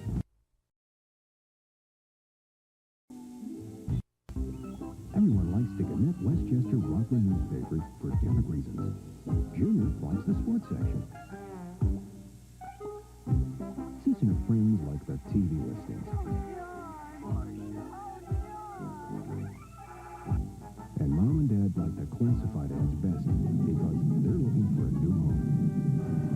There's something for everyone at the Gannett Westchester Rockland newspapers. Call 914-6945-111 to subscribe. Hi, I'm Chuck Roberts. We at Headline News are glad to join you in Westchester County on United Artists Cable Channel 26. What I like most about Headline News is its convenience. Whenever I get a chance to flip on the TV, even just for 30 minutes, I get caught up right away. Headlines, sports, finance, features, and I don't need to stop what I'm doing as I would with a newspaper or magazine. So get the headline habit, and you'll see what we mean when we say Headline News takes you around the world, around the clock.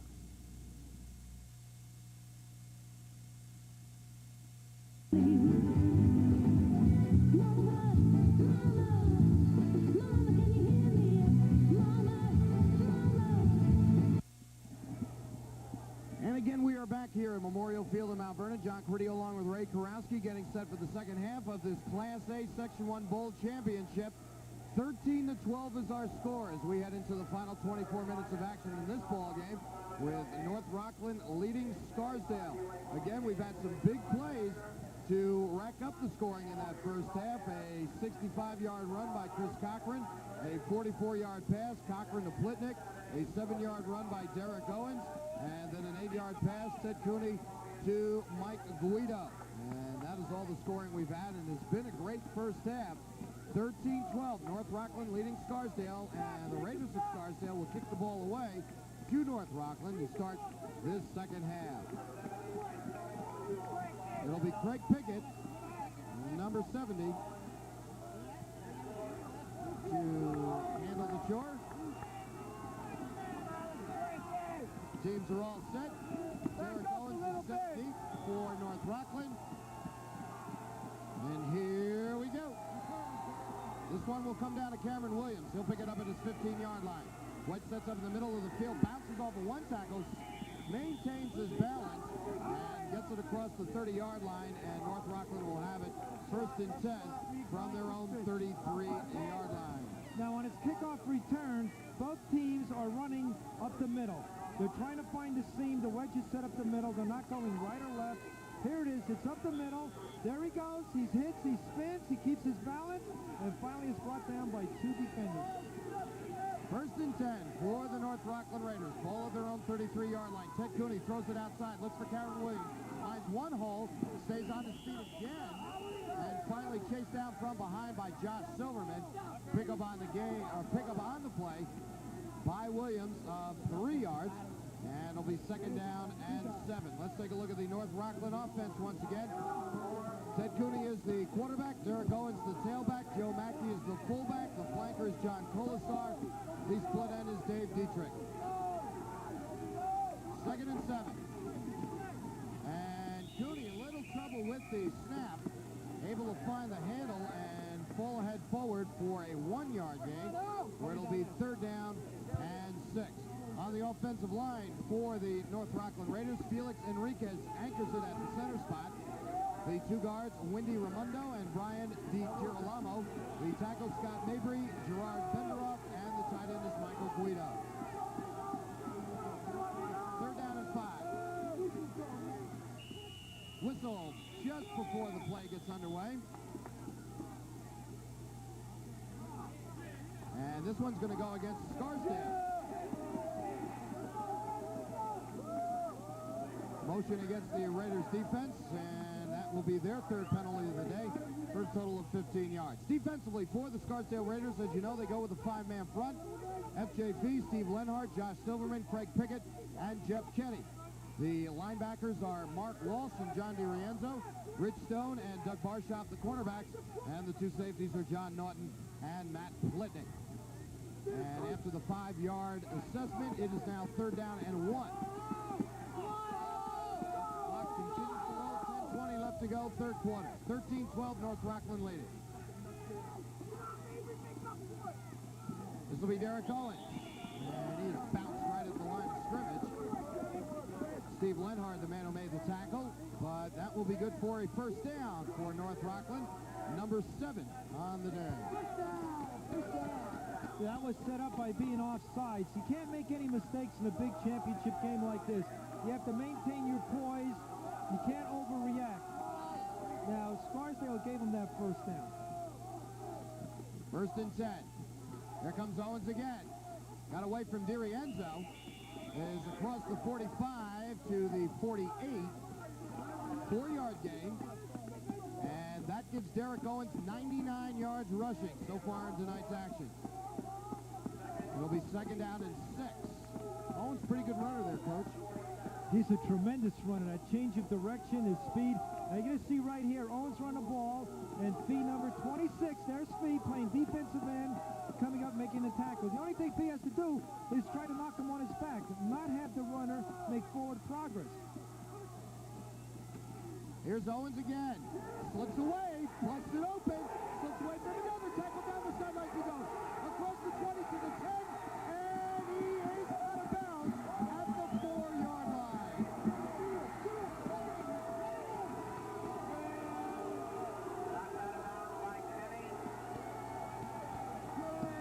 "49-yard pickup for Derek Owens, and he is now well over the 100-yard mark. What a prolific runner. Derek Owens, good speed, change of direction. Here he goes down the sideline, full speed. That move right there knocked him out of bounds. Got a prolific coach in Casarella and a runner in Derek Owens. First and goal from the 4. They'll give it to Owens again, and he goes in.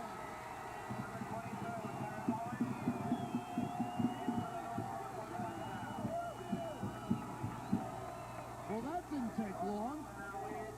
Now, Derek Owens, to me, he's a bread and butter back. When you need something, you give him the ball, he'll do the job. He's got the speed. He wants to hit people. He's not going to slow down. Here he is right here. He sees the seam right there, busts right through, and he's in the end zone. What a tremendous runner. Derek Owens, he's only a junior. Scored 60 points during the year. And that will be Owens' second touchdown of the day. And Pat Fitzpatrick in once again to attempt the extra point. Ball is down, kick is away, partially blocked, and will not get over. So that's a very big block as it makes the score now North Rockland 19, and score.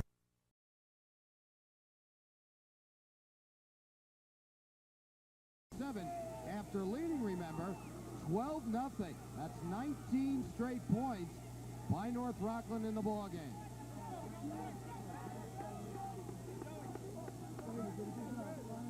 So Derek Owens, we told you he is now well over the 100-yard mark for today's action. We'll do a quick little tabulation here. And officially is up to 152 yards. 152 yards rushing. How many carries does he have, John?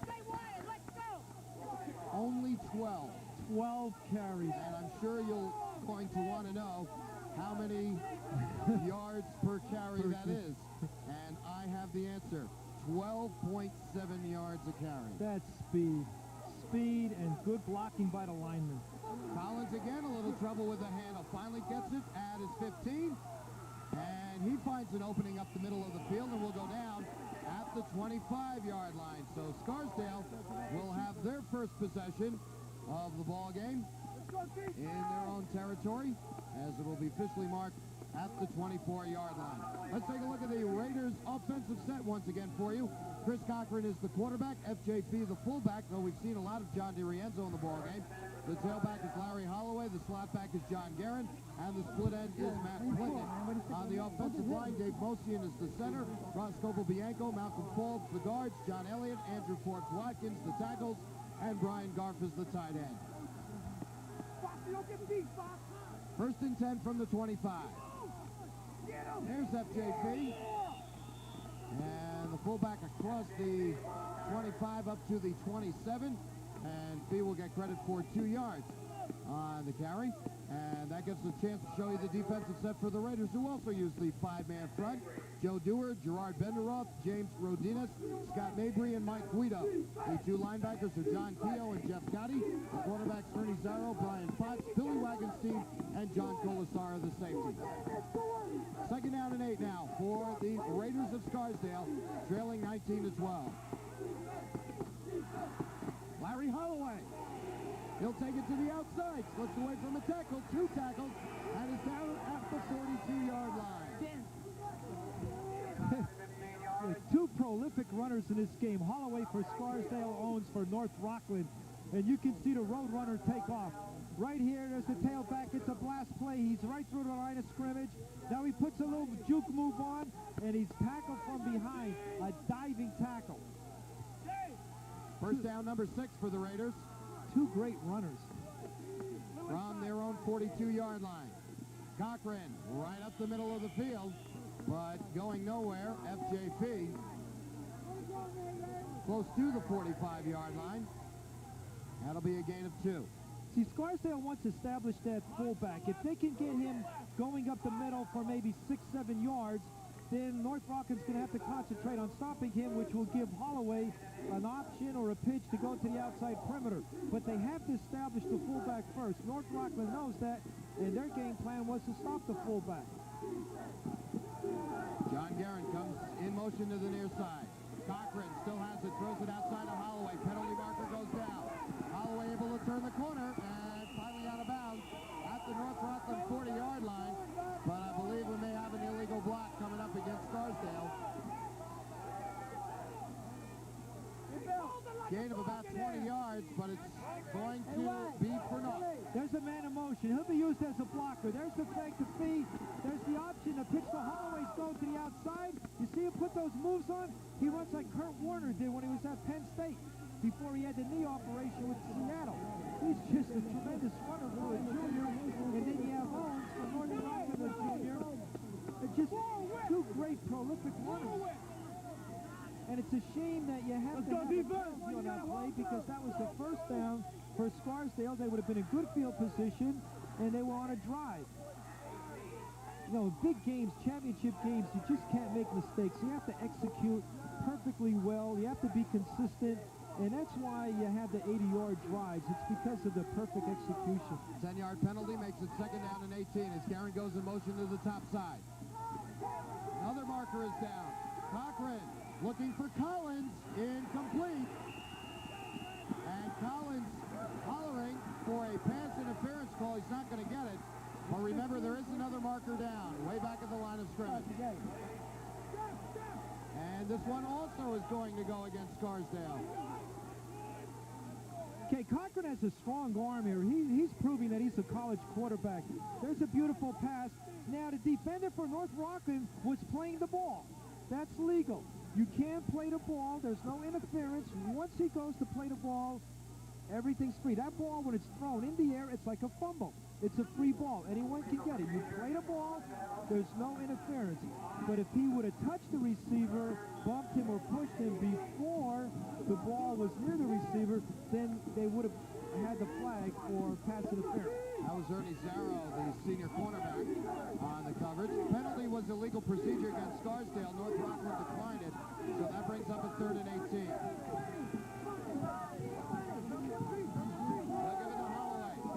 In front of him. Down the sidelines he goes, and right at midfield. Looks like they'll put it at the 49-yard line, but he is going to be about a yard shy of the first down. Okay, here's a good play. It's almost like a sprint draw. It is a sprint draw. There he is. He finds the opening. You see how he's running? The juke moves, the beep beep, and then he's ready to go. He has those knees high. They're pumping. They're like pistons. His eyes are looking forward. His head is up. He's looking for daylight. He'll take advantage of it and pick up the extra yard. Let's see what the measurement is. All right, it's close enough for a measurement. Holloway picking up 17 yards on it. Scarsdale had already brought out the punting unit on the field, but now they're going to wait and bring the chains all the way across.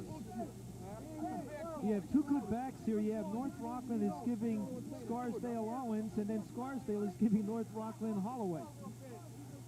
No, that's a bird's eye view right there for him. And they missed it by a yard. So it will be 4th down. The ball at the North Rockland 49-yard line. And Roscoe Bianco is in to punt the football away. And Derek Owens and John Colasar will head back deep for North Rockland, standing at their own 25. Now, the reason you punt the ball away here, because if you're Scarsdale and you know the defense is disciplined, you're going to punt, try to get North Rockland deep in their own territory, hold them, and then they will punt back to you, and you'll be in the same field position. That's the plan. You are depending on your defense. You have confidence in your defense that they're going to hold them. Good snap. Nice kick. And that sails over the head and will go into the end zone. So the ball will come back out to the 20-yard line where North Rockland will have it once again. 1st and 10 with 6:41 left to go in the 3rd quarter, and our score remains North Rockland 19 and Scarsdale 12. That punt was just a little bit too good, because what happens, the ball goes in the end zone, comes out to the 20. If the ball would have been a little bit higher and caught by North Rockland, it might have been around the 5, and they would have made the tackle inside the 15, which is what you want. So now you depend on your defense to hold them, and then they will punt. You'll get the ball in midfield. But on working on 20 yards, that gives them an extra 5 or 10 yards. Coney takes the pitch, goes back to the ground game up the middle of the field. Derek Owens with the call, and he's up to the 21-yard line. 1-yard pickup. 2nd down and 9 for North Rockland. 6:20 left to go in the 3rd quarter. 19-12 to score. Packed house here at Memorial Field tonight. Coney, play action. Across the middle, completes to Guido. And he is down across the 30. That'll be good for a 1st down. Make that Dave Dietrich, number 81, to split end, and a senior who makes the catch. Dietrich is flypaper hands. He'll concentrate that ball in. He'll come up with the reception. Now here's Cooney. He'll get the snap. A little fake right there, 3 steps, and look at that catch. Beautiful, right in there. He's just getting free. You're going to have to jam him up on the line of scrimmage. Don't let him out so easily. Cooney on the reverse to number 34, Juan Morel, who started in motion and then got the football. And it looks like Morel didn't get anything. He didn't. Right back to the line of scrimmage. There's a little fake. It's like a reverse. scissors play. Instead of going inside, it's going outside. No gain on a play. But then you have to be careful now. Cooney's a good thrower. You're going to have to watch the flats. And Scarsdale line, they're doing a good job defensively. They're not picking up any yardage running the ball right here. But the outside perimeter, they're going to have to protect in that pass in the flat. Cooney has the football, and he is in trouble. Down he goes. Sack number 3 by the Scarsdale defense, and Craig Pickett right in the middle of it. That's your best pass defense to rush. You can't ask for anything better than that. I really don't understand why some colleges and even pros will have a 3-man rush or a 4-man rush. You know, put 5 or 6 people rushing there. Look at this defensive line rushing. They're just coming right through there. They're not giving Cooney any time to look at his receivers, pick them out, or even get on balance to throw. So it brings up a 3rd and 19. The ball back to the 24-yard line. Again, Cooney drops back. Little flare pass across the middle. It's completed to Colasar, and he heads for the sideline. Gets out of bounds at about the 31-yard line, but will be way shy of the first down marker, so North Rockland will have to punt it away. Now, if Scarsdale's going to set up a wall, they're going to just have to hit the offensive lineman, just check the punter that he's not going to run it, and then start setting up that wall. And really, you know, good speed, get down there 5 yards apart, and then start blocking in so that you have a wider lane for the back to go right or left. Or you put a lot of pressure on and try to block the punt here. Ball sails over the head of Fitzpatrick, and he's able to get the kick away. And not a bad one either. So it takes a Scarsdale roll, and will be down at the Scarsdale 42-yard line. Now, John, if I'm not mistaken, he's a right-footed punter. He picked that ball up and punted with his left foot. That's a desperation kick just to get rid of that ball. Watch this. Look, it's over his head. Now he has no way to go but his left foot. He kicked it with his left foot, and he gets the ball out. It's not a bad punt.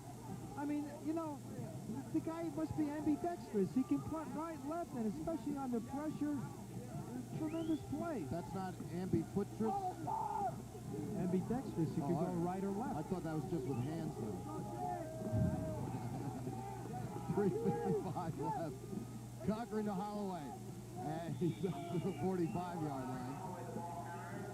As the clock continues to roll, 3:45 left, third quarter, 19-12 to score. North Rockland leading. Holloway gets credit for 4 more yards. You know, Scarsdale just comes on first down. Boom, they pound you from tackle to tackle. Then they may go to the outside or they may throw a pass. I think if they throw a play-action pass on first down, they may catch North Rockland off guard. Cochran still has it, gives it to Holloway. Penalty marker is down. Holloway tries to turn the corner. Good move to the inside. Now he's got some room to work. And down to the 30-yard line. But again, we have to check out the penalty marker. Chris Cochran is not happy at all, which would mean it is against Scarsdale, and it is. Oh, what a shame. I mean, you have a tremendous runner here picking up the yards. Look at this fake to the fullback. There's the pitch. Look at the run. Look at this. He fixes the mouthpiece. He jukes 3 defenders. Comes to the middle of the field. Beep, beep, right there. He gives a lot of beep, beeps. He goes, you know, it's just a tremendous runner. And the penalties are, I just feel it's not fair. But, you know, that's the game of football. It does happen. But to take away a tremendous run like that from an excellent back, it just doesn't seem fair. And a lot of times, you know, when I was coaching, that did happen. You can see the back was like, you know, getting down, not the press or anything, but sort of like, geez, why? You know, we had a chance of picking up the yardage. You just can't make these kind of mistakes. 5-yard penalty, illegal motion against Scarsdale brings up a 2nd down and 12. 3 minutes left to go, third quarter. Cochran still has the football, gives it to Holloway again. This time they'll work the far side of the field. And again, Holloway finds some running room across midfield up to the 45-yard line. You see the move he put on?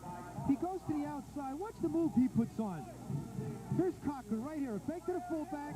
He pitches out. Now watch this move. See that move? To get away? Oh, he runs like Kurt Warner. When I was up at Penn State spring practice, I was watching. He just reminds me so much of Kurt. Unbelievable. The road run. Beep, beep, and he's ready to go. Golisar making the tackle from the 46-yard line now of North Rockland.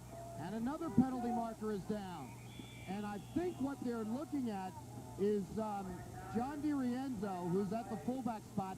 He's taking off a split second before the snap at the fullback, trying to get in front of Holloway to make that lead block, and they've caught him again. Yeah, he just wants to get that jump. You know, he's so intense. It's just exploding out.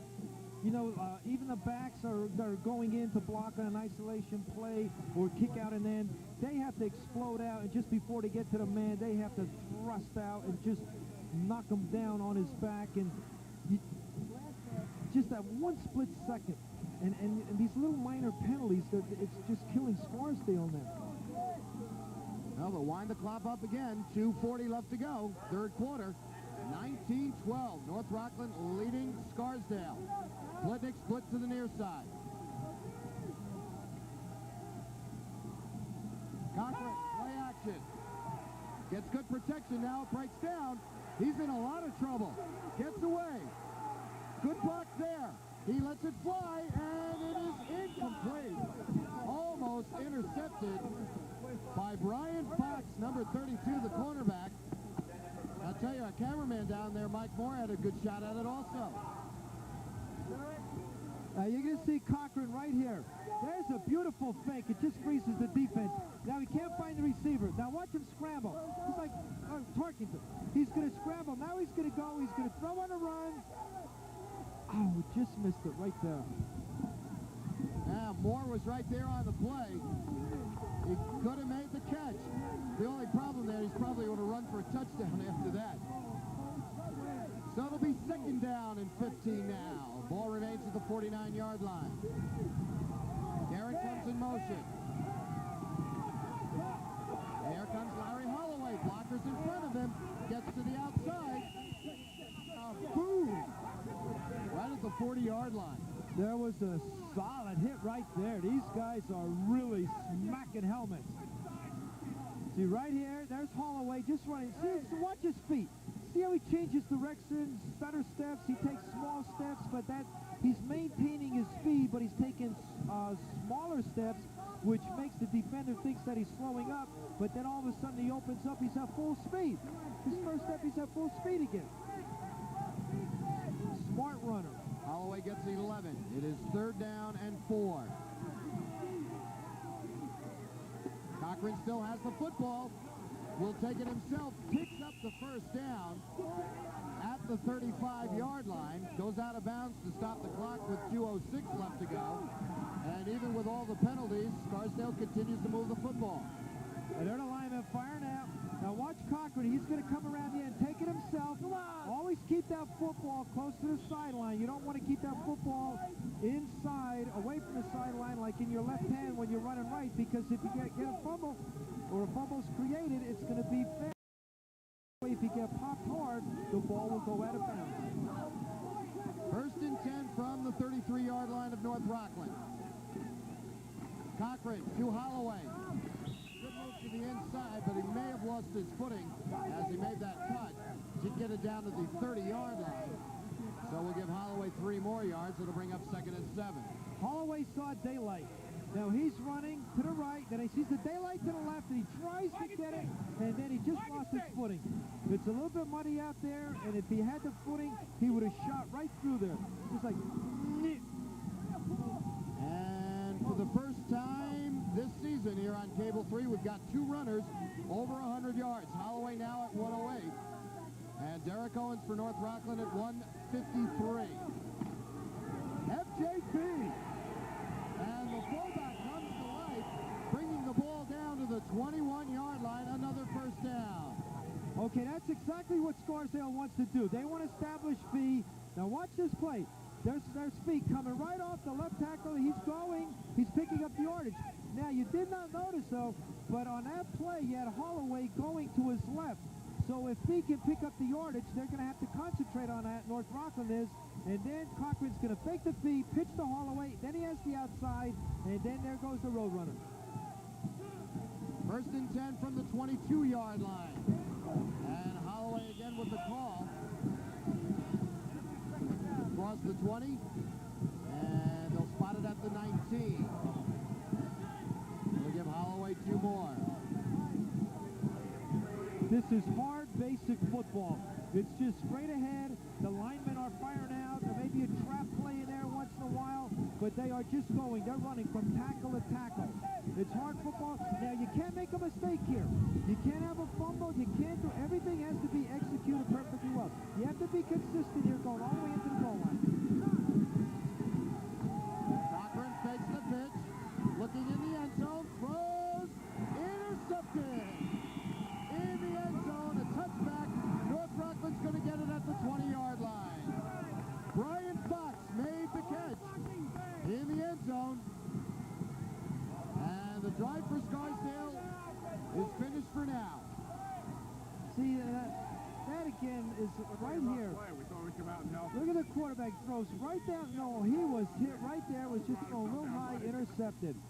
But see, you can't just make those kind of mistakes. You know, I mean, if it was complete a touchdown, you know, say, yeah, it's great. Well, boy, that's a big downer right there. So North Rockland now with the football and getting his first carry of the afternoon or of the evening. Joe Mackey, the senior fullback, number 24, stands 5'9", 165 pounds, and he picks up a quick 6 yards. And the third quarter has come to an end here at Memorial Field in Mount Vernon. Scarsdale's had their chances, but they're on the short end of a 19-12 score. And we'll take a short break and return with the final quarter of action in this Class A Section 1 Bowl Champion.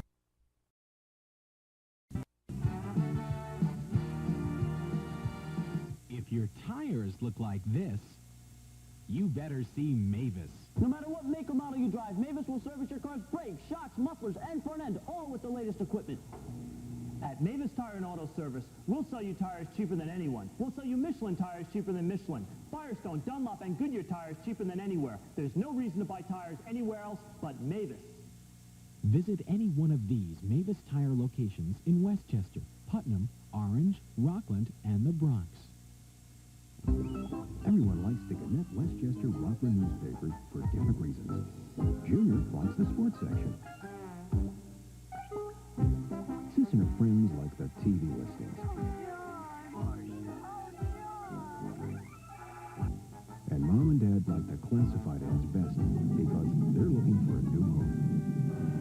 There's something for everyone at the Gannett Westchester Rockland newspapers. Call 914-6945-111 to subscribe. All right, down to the fourth quarter. First play of this final stanza, 2nd down and 4 for North Rockland. The pitch to Derek Owens.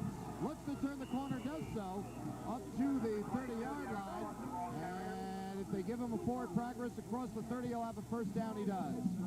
Pickup of 5 for Owens. And first down, number 10 for the North Rockland Raiders. That's a sweep left. They'll have a guard, maybe even a tackle pulling, leading it up, getting around a corner. The main objective is to get around the corner. Once you get to the outside perimeter, and then you square your shoulders up as a back and take as many yards as you can, and possibly a touchdown. Well, Ted Cooney brings the club up. Incidentally, Cooney working on 7 straight completions in the game. Here's Mackey again, the fullback. And he is met by Jeff Kinney, number 49. And John Norton, I believe, number 28. And Mackey gets 2. Thank you. The Scarsdale defense is going to have to hold right here. Now you have to be careful because they may throw a pass. You have to watch the backs running. The receivers are excellent. They have to hold right here. Here goes Cooney. Silverman is in on him, and Cooney just throws it away. Josh Silverman, the nose guard, came in untouched and leveled Cooney just as he dumped the ball off. He had Derek Owens over there, but Owens had no chance to pick that one up. So that ends the streak of completions by Cooney at 7 in a row. Now here you have to be careful. It's 3rd down. It's a passing situation, but you don't know. They may come with a draw, a sprint draw, anything up the middle. 3rd and 8. Cooney out of the shotgun for the first time today. Breaks Gets away from a tackle and now goes down. Jeff Kinney makes the stop there with help from number 60, Mark Walsh, the linebacker. Cooney did get 2 yards, make it 3. So it'll be 4th down and 5 for North Rockland, and they're going to be forced to punt it away. You know, North Rockland is so hard to get any kind of a tendency. They come out with so many different sets. They'll come out with tight ends, a split end, the flanker, DI, shotgun formation. You don't know what they're going to come out with next. They must have about 80 different offensive sets. Fitzpatrick hits this one off the side of his foot. Guerin will not touch it and will roll dead at the Scarsdale 38-yard line. And the Raiders will have it 1st and 10 from there with 10:09 remaining to play in the 4th quarter. North Rockland leading 19-12.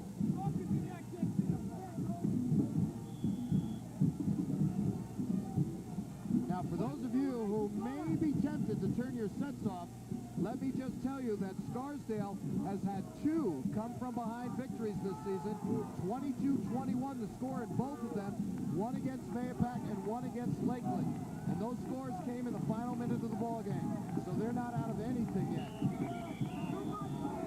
And also, Scarsdale, in the 9 games during the season, have scored 76 points in the 4th quarter to their opponent's 16 points in the 4th quarter.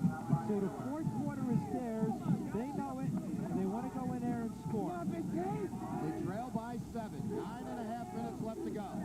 Plivitt comes split to the near side. Irienzo and Holloway, the setbacks behind Cochran. They'll give it to Holloway. And he bursts off the middle, gets it to the outside, and finally dragged out of bounds at the 41-yard line.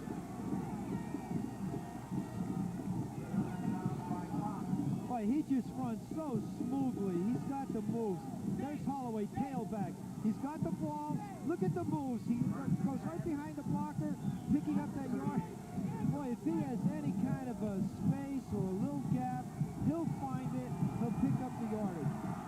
Well, now the Scarsdale players trying to get the crowd whipped up a little bit.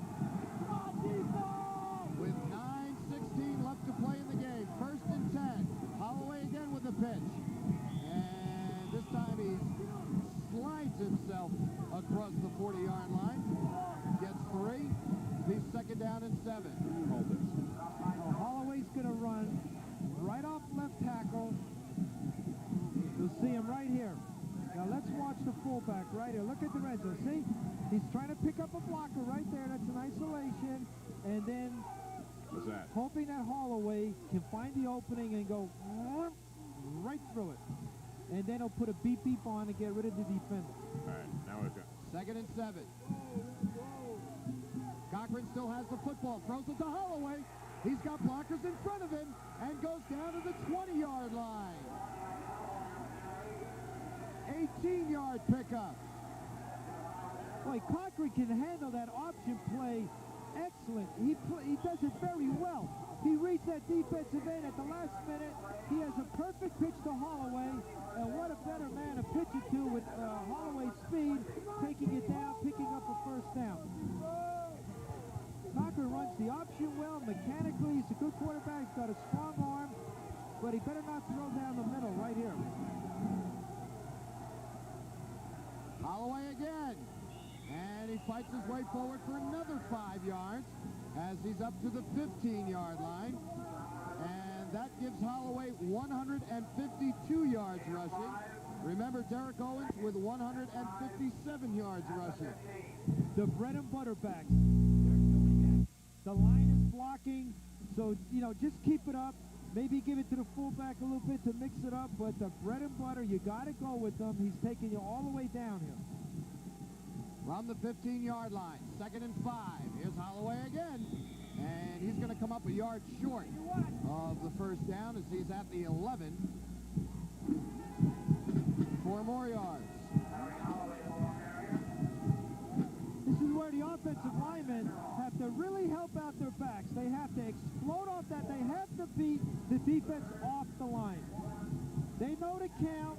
All they got to do is get those legs coiled like car springs tied up at their cut, and they just snap right out and execute that block. Cochran still has the football. Breaks it in himself and goes in. 12-yard run by Chris Cochran. Excellent play. They were watching Holloway because he was the pitch man, assuming that he would get it, but Cochran found the seam, went in, dove in for the score. Now it's going to be interesting. Now we're going to see it right here. Here's Cochran. He got the call from Coach Palladino. There it is. There's the fake. He's running down. Now there's a man watching Holloway. He sees the opening. He read it well. Takes it in for the score. He runs that option so well. It's almost unbelievable because the Rockland defense is great. Just good execution. And they had so many penalties, too. They're not giving up. That's a mark of a championship team. When a team is in there fighting, you will fight adversity, any kind of a penalty, and you will find a way to win the game. Now we have 19-18. Here's the decision. You go for the kick, you tie it up, or you go for two, and you win it. Well, the North Rockland and Scarsdale fans deciding to exchange pleasantries in the end zone. And Mount Vernon's finest have decided to wait till the end of the ball game before they'll introduce each other. All right, a timeout was taken by Scarsdale. We've got 6:56 left to go in the ball game. It's 19-18 in favor of North Rockland. John, I wouldn't be surprised if there's an option play here, because now this gives Cochran the opportunity that he could either run it in, he could pitch it to Holloway, or he can also throw it to a receiver in the end zone. So you got three options there. Well, they're going to go for two. Plitnick to the top of the screen, Guerin to the bottom. They'll bring Guerin in motion. Cochran rolls. Throws into the end zone. Complete. 2-point. Okay, that was it. That was the pass. And the key there was a block on that defensive end that gave Cochran just a little bit time, enough time to see his receiver set up and throw it right in for the 2 points. Now watch here. Here's Cochran. There's a man in motion. There's a reverse pivot. There's the block. Right there, the defensive end. Beautifully well-thrown pass for the 2-point conversion. And Scarsdale pulls ahead 20-19. And that was John Norton, number 28, who made the catch in the end zone. And indeed, that is our score, 20-18, or 20-19, in favor of Scarsdale with 6:56 left to go in the game. What an excellent play. This is what this game is. They're two well-executing teams. They're consistent, and this is going to go down to the wire. Pickett with a kick. Owens takes it at his own 20. Comes to the near side. He fumbles the football. The Raiders have it. Scarsdale's got the ball back. Okay, that's what you call making things happen. That's coming up with a big play. Whoever made that hit and caused the fumble, that's coming up with a big play. You're not a good ball player, you're a great ball player. Now, if this play right here brings the victory, then he's a Super Bowl player. Here's the kick. Owens catches it on a fly. The wall is trying to be set to the right. There it is. John Guerin, number 40, made the hit. Number 40. The cables are broke. John Guerin, what a tremendous stick. That was a key play. You're making something happen, and if they go in for a score and win this game, then you're a Super Bowl player. You came up with a big play. So Scarsdale 1st and 10 from the North Rockland 34-yard line, and they go right back to the ground game. John DiRienzo, number 35, the fullback, with the call, and they'll give him forward progress to the 33-yard line. The short gain of 1. The big play was by John causing the fumble, and then the fumble recovery. You know, they're just hustling, and when that ball's loose on the ground, it's a free ball, and during practice, you know, you have guys, as a coach, you might drop the ball, and people should be diving on it. From the 33, and Cochran fumbles the football, but Scarsdale bounces right back on it. And there's a loss of 2 yards, so it brings it back to the 35-yard line, where it will be 3rd and 11 now. Okay, here's a crucial play right here, because you want to get the first down, and then you'll have 4 more downs after that. You have 5.5 minutes remaining. You want to chew up the clock. You don't want that ball. You want to control that ball. It's ball control right here for the offense. You don't want that ball in Rockland's hands, because they have a great quarterback, a great back, and anything can happen. Cochran still has it. Gets it over to Holloway. Able to turn the corner. Streaks down the sidelines. He's going to go all the way. There it is. There's the road runner. It was just a... I don't think he had a beep in there. He just went all the way in for the score. Boy, he just streaked down there. I mean, if you blink your eyes, you would have missed it. Look at this. Look at Holloway get this now. The sideline, he's got nowhere to go but straight. Just like a razor going right through butter. Blazing speed all the way down, and there was no beep in that one for the Roadrunner. It was just TD. What a tremendous back. All right, Ed Meehan in now to attempt the extra point. Plitnick is the holder. It's now 26-19. Motion everywhere. Who went first?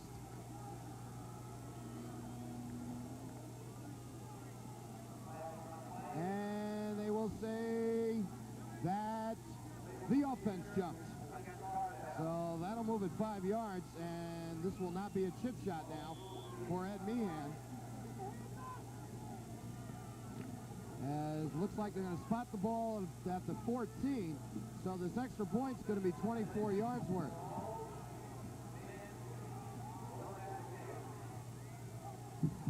Ball is down.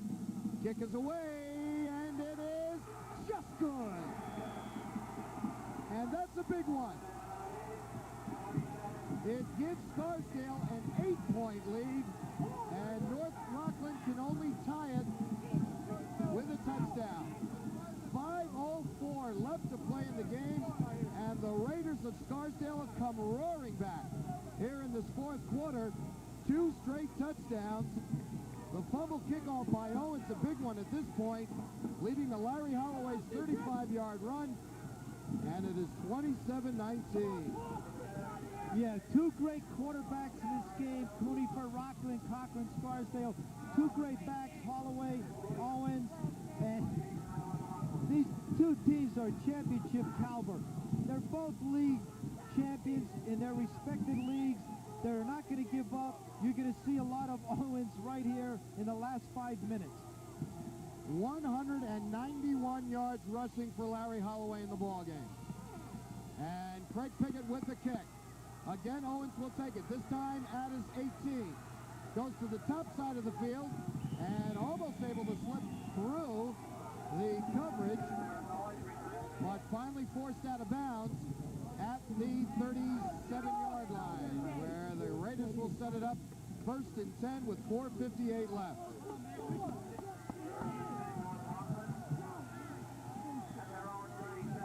Now North Rockland's going to go to work here.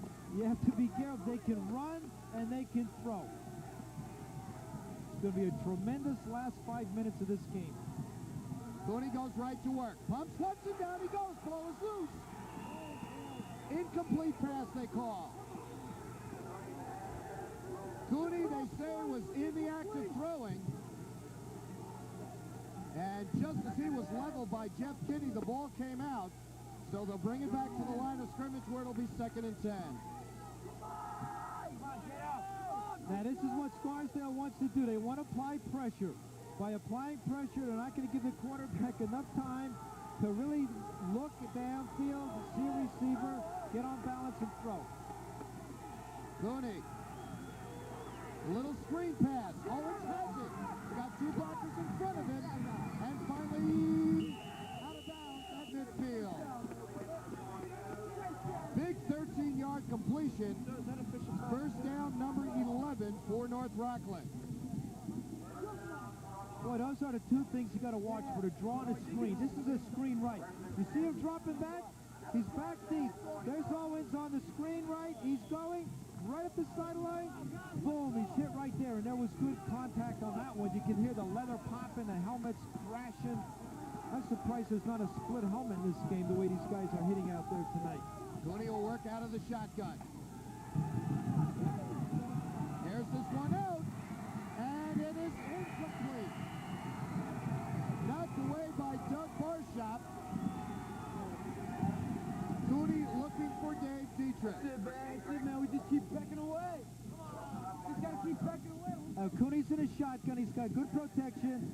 There it is. It's all the way long down there. It's good defense right there, breaking up that play by number 25, Doug Barshop. Great defensive play. 4:31 left. 27-19. Cooney throws it to Owens. Waits for his blockers to set up. Gets around the corner. And Doug Barshop again in on the stop. As Owens up to the 40-yard line. 9 more yards for him. They're going to the wide side of the field. Now they have the wide side to the right, so you have to be careful. You know, there's a screen, but you only have third and less than a yard, so it's probably going to be basic hard-hitting football to get that first down and then work from them. Cooney from the shotgun. And they'll give the ball away to Owens. And as he tries to get around, does not pick up the first down. Craig Pickett and John Norton, and they really leveled him, and Owens very slow in getting up.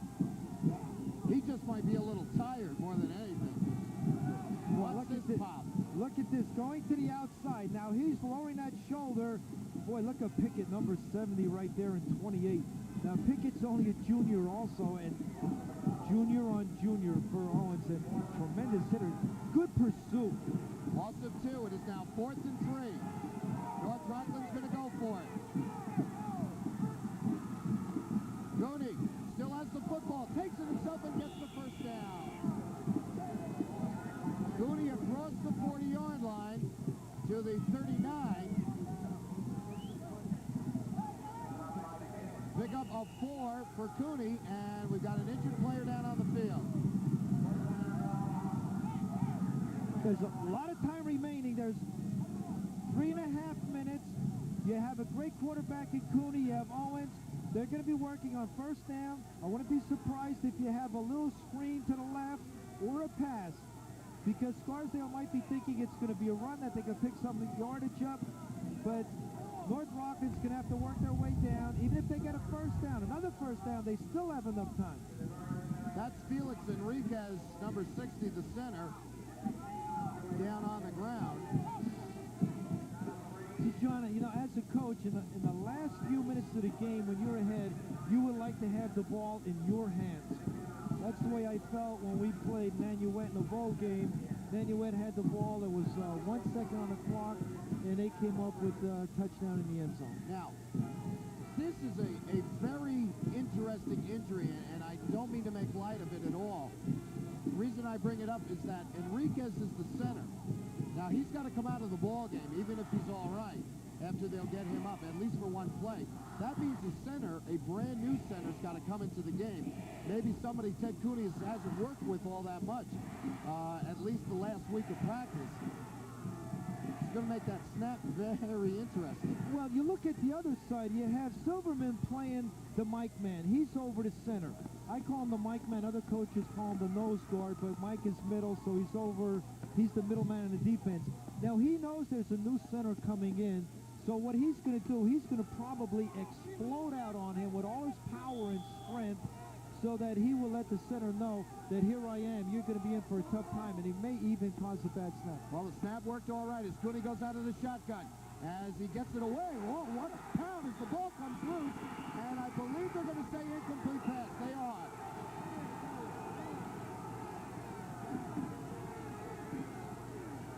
Boy, they are hitting out there. See, they are hitting so hard, they're causing injury. Now here's Cooney in the shotgun. He drops back, sees the receiver. Look at this hit. It's going right through a man. You know it's a good hit when the man lands on his back. Now, did he have possession? possession of it? I don't think he did. It's an incompleted pass. I'd like to take another look at that one again, especially to pick up who the Raider defender was who put that hit on Michael Guido, if that's possible.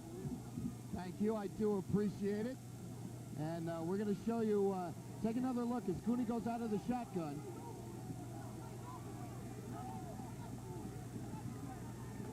John Norton, 28. What a pop. And I'll tell you, it looked like he didn't have possession. No, you have to have possession. Now let's see John Norton. Let me see. He's a strong safety, 57 tackles during the season. 3:26 left to go. Again, Cooney from the shotgun. 2nd and 10.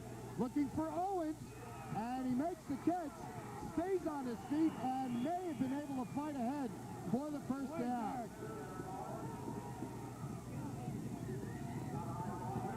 He's very close.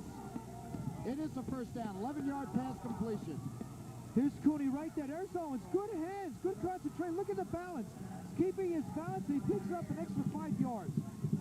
Jeff Kenny, the man who finally brought him down. They'll get the clock rolling. 3:15 left. Cooney again looks towards the sidelines. Mackey this time, the fullback out of the backfield. He shucks and jives. Pass through a couple of prospective tacklers. And he is close to the 20-yard line. Well, what two championship teams here, finding a way to win the game, no matter what. They're in a shotgun formation. There's Cooney. There's the pass, the completion. Now look at this run. Hit, trying to keep his balance, spinning, twisting, picking up that extra yardage, getting closer and closer to the goal line. What a game. Another first down. That's 14 on the day for North Rockland. This is championship caliber football. From the 16-yard line, 1st and 10. Cooney, play action. In trouble. Steps up into the pocket, throws and completes it. Derek Owens making the catch. Inside the 10-yard line, down to the 9. Make it the 8, where it'll be 2nd and 1.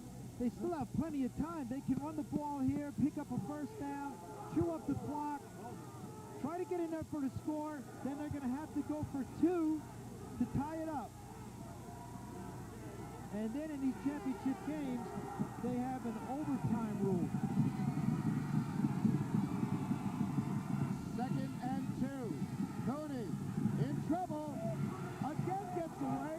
Now sprints to the end zone. He is in there. Oh, that's determination. He just put his head down and plowed, just like a bulldozer going through a mountain. He smelled that goal line, and he was not going to be denied. And they had him in the backfield. And here's Cooney. Scrambles out of that sack. There he's running. He will not be denied. He's going to dive and falls over the defender to take it in for the score. Now the big decision. What play to call? What play? It's going to have to be an option where he has the opportunity to run it in or throw it. Boy, it's been a long game, especially for that guy. He was awful. That's an exciting game. It's a high-caliber football. It's played well. The execution, the fundamentals, everybody's sound. It's amazing how well these two teams are playing here. It's a shame that one team has to lose. It really is. I mean, this is the way a championship game should be played. So they'll spot the ball at the 3-yard line. And as you know, North Rockland's going to go for 2. Cooney brings the club up 27-25. Owens in motion. Cooney dropped the football, picks it up, looks in the back of the end zone, and it is complete. We're on time. Oh, what a play! What a play! It's just a championship team will always find a way to win. Both of them have found it. Time is running out. None of these teams have lost the game. They just ran out of time. It's unbelievable. There's 2 minutes remaining, and there's still a lot more action coming ahead.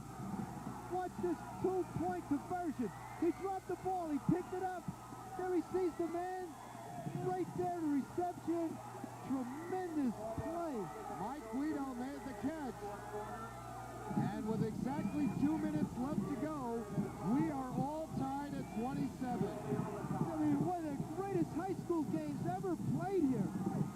I'm sure there have been many more, but boy, you know, you can feel the electricity before the game. North Rockland comes out with about 70 ball players. Scarsdale's introduced. They come out, they jump on each other, they're diving, they're falling. They were really up for this game. No one on either side could be ashamed of this game, no matter how it turns out. They gave it all. They gave it all. They gave it their hearts. I just can't get over how well this game is played. And no one's giving up. All right, Pat Fitzpatrick with the boot. He'll send it down the field, and it will go out of bounds.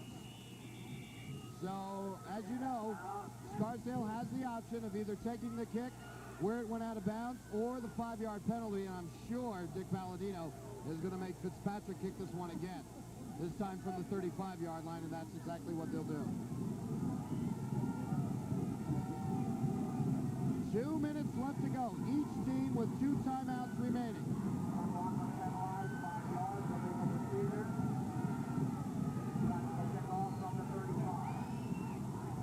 27-27 the score. Scarsdale led 12-0. North Rockland came back to take a 19-12 lead. And then Scarsdale came through to lead 27-19. And now North Rockland has bounced back to tie it up at 27. That tells it all. Fitzpatrick again. This one will come down to Guerin. Takes it at his own 20-yard line. Now we'll come to this side of the field and holds onto the football and goes down at the 30-yard line. So the Raiders 70 yards away with a minute 55 left to go. Okay, here's the kickoff. Got here by number 40. He's going to try to find the same. Trying to find it. Number 34 from North Rockland comes up with the tackle. 70 yards, approximately 70 yards to go for a touchdown. Or get close to the goal line and win it with a field goal. Cochran rolls out, lets it fly, and it is completed to John Guerin up to the 40-yard line. And he's out of bounds to stop the clock with a minute 28 left. That was important right there to stop that clock. Cochran knows to sprint out right. Cochran has 2 blockers in front of him. He's looking for a man to his right, and they may even be flooding the zone. So this will give North Rockland a little bit difficulty to cover, like 3 men in one zone. Ball now at the 41-yard line. First and 10. 1:28 left to go. Cochran again. Gets good protection down the sideline. And it's incomplete, almost intercepted by number 32, Brian Fox. And that will stop the clock with a minute 21 left. Now, North Rockland is not letting any receiver get behind him. They're playing deep. They're protecting that deep man, the deep receiver, so that he is not open and possibly catch a touchdown. They are covering deep. If anything, Scarsdale may hit a screen pass or someone short.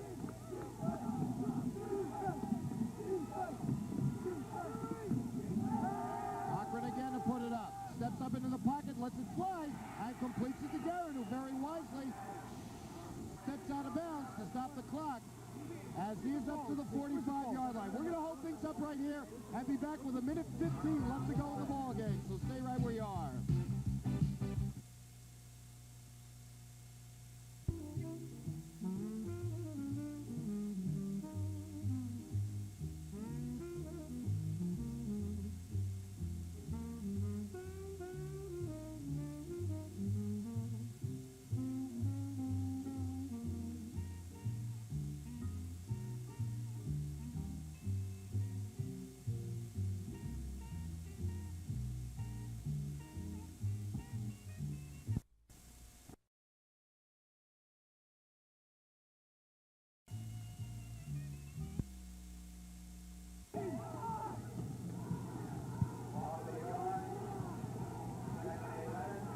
Second down and 11. Cochran rolls to the far side. Down the sidelines for Guerin, and it's incomplete. Again, almost intercepted. Now, right now, in a close game like this, if that ball hits a receiver's fingertips, it has to be caught. The receiver must concentrate that ball into his hands, and the first thought in his mind is to make the catch. Don't worry about running the ball. Don't worry about being tackled, being hit. You can't worry about footsteps. You just have to worry about making the reception. Third down and 11. 44 seconds left to play. Cochran drops right back. Across the middle for Guerin. He's got it. And goes down at the 25-yard line. And Scarsdale will quickly call a timeout, their second. They have one more left. Scarsdale's got to get a little bit closer for a possible field goal.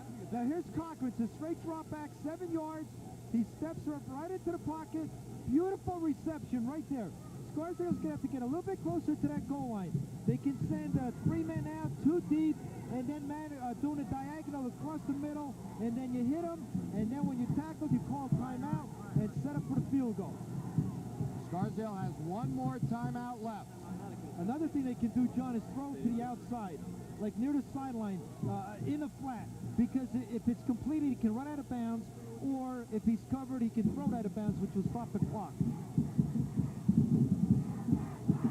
The Raiders looking for their second Section 1 Bowl championship.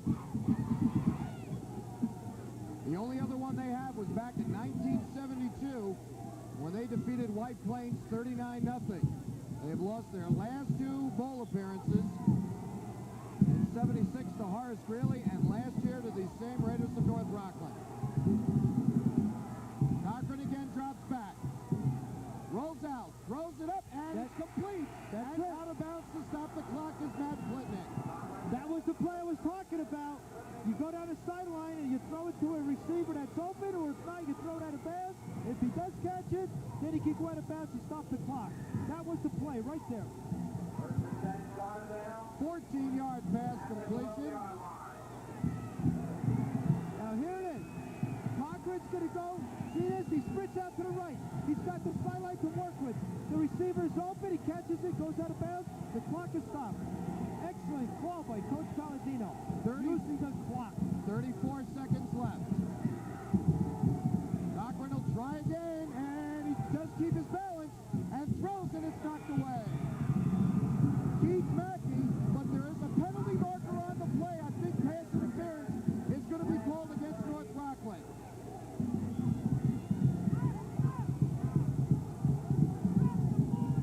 Indeed, against the North Rockland Raiders. Coach Palladino has to be worried about the time. He has to be worried about calling the correct play. He's using the plays against the clock. He's got so many things on his mind right now. North Rockland is telling that defense they have to hold, they have to, rise to the occasion. He's got the 6'5" goal line defense. That means every eligible receiver is covered man for man. So pass interference against North Rockland, half the distance to the goal. The North Rockland Raiders are going to take their second timeout. It is an automatic first down, and we are down to 29 seconds left to play. 27-27.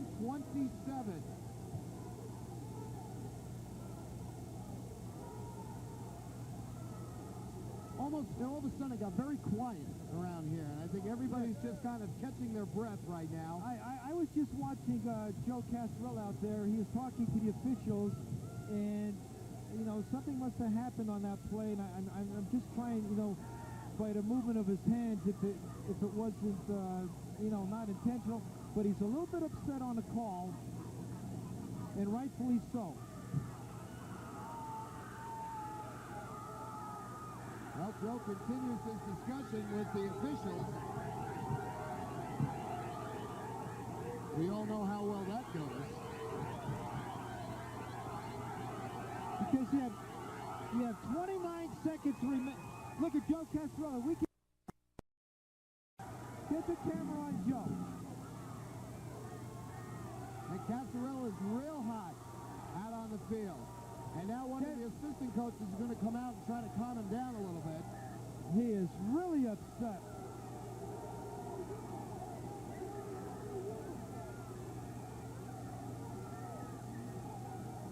And now we're going to have a discussion with the rest of the official crew. They'll all get together.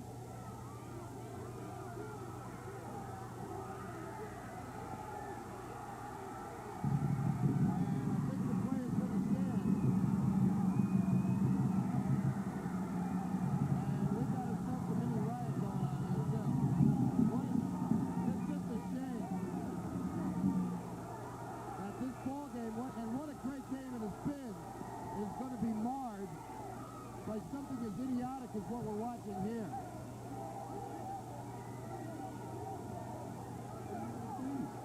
That to me is stupid. If those guys want to fight or anything, go out and play football for your high school. Put it on a field where you have to be disciplined and keep your poise. Like barroom brawling. Field. Now Dick Palladino has gone out to join in the discussion.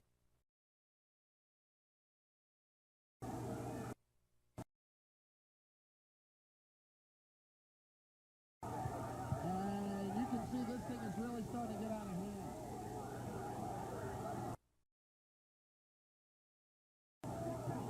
The timeout still out on the field. We're down to 29 seconds left. I'm sorry, John. I hate to see that fighting, anything like that. We shouldn't even put the camera on it. You know, the important thing is the ball.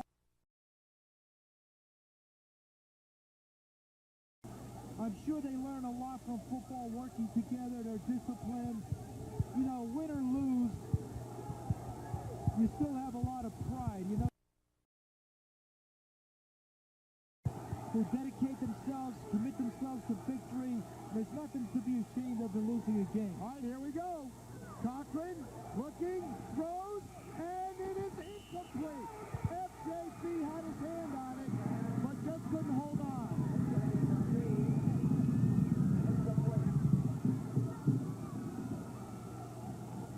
So that'll stop the clock with 23 seconds left, and it will be second and goal from the 6.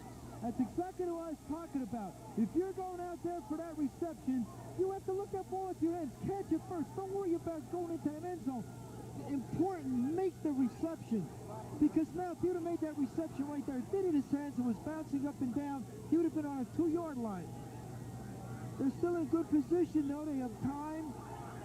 They could go for a field goal in desperation, but then again, that defensive charge by North Rockland's line, they're going to be penetrating full speed. Second and goal from the 6. Cochran again rolls out, lets it fly. Complete, no, incomplete. Just knocked down at the last second by Mackey. And that stops the clock with 18 seconds left to go. Boy, you know, the game right now as a coach, you know, your heart would be pounding, you're sweating, you know, you're not working out or anything, but I imagine these coaches are totally soaked from perspiration because of the pressure, the tension in this game. So the Graders back up again. Third down. Cochran gives the football away to Holloway, and he gets it just to the 6-yard line, right back to the line of scrimmage, and Scarsdale quickly calls their third and final timeout. So that means that it's all going to come down to the foot of Ed Meehan. Now, in this field goal, the offensive linemen are going to have to get their feet very, very close together. As a matter of fact, on top of each other. Sometimes you even interlock a little bit. You don't want anybody penetrating up the middle. You have your 2 outside wingmen who are blocking. You can't get faked out blocking a man going to the outside because you're going to create a gap between you and the end, and a man may come through and block it. The important thing here is the blocking. Then the kick. It has to be a perfect snap. The hold has to be there. The kick, the blocking. I mean, everybody takes it for granted. Even in practice, you have to, you work on your extra points, your field goal. The blocking is important. No one can or must penetrate. Well, Joe Casarella's heading back to the sidelines. And Ed Meehan, number 3, will attempt what could prove to be the winning field goal. I think is the holder. They'll put the ball down at the 14-yard line. It's a 24-yard attempt. Ball is down.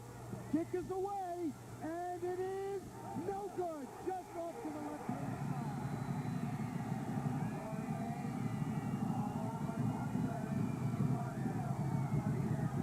It looked like Plickett had a little trouble getting the ball down. See, that's the thing. Everything has to be perfect. The snap has to be right there. You have to put it down. There's a timing, because as soon as that ball is set, take his snap for the kick. Now we're going to see right here. Here's the snap. You see that? He brought the ball to the center of his body. The snap is right above the tee, and all you do is catch it and place it down. He brought the ball to his body, then back out on the tee, and that can throw the timing off for the kicker. All right, North Rockland's going to play for overtime as they get the ball at the 20-yard line, and we'll just let the clock run out, which it does. And for the first time this year, the second time here on Cable 3, we're going to go to overtime. John, now the important thing right here is when you have the toss of the coin and you win, you want to take defense first. Because by taking defense first, whatever happens offensively, you will know where you stand. And then from there, when you get the ball offensively, you can go in to score. If they do score and kick an extra point, then you know that you will have to go for the 2-point conversion. You want to take defense first at the toss of the coin if you win. So we will have a brief 3-minute intermission before the overtime session will begin. 48 minutes of football, and we end up right where we started, all tied up. But right now, rather than 0-0, it is 27-27. Well, at least the North Rockland cheerleaders are still into this one. And we'll have a coin toss at the center of the field. See which team will get the football first.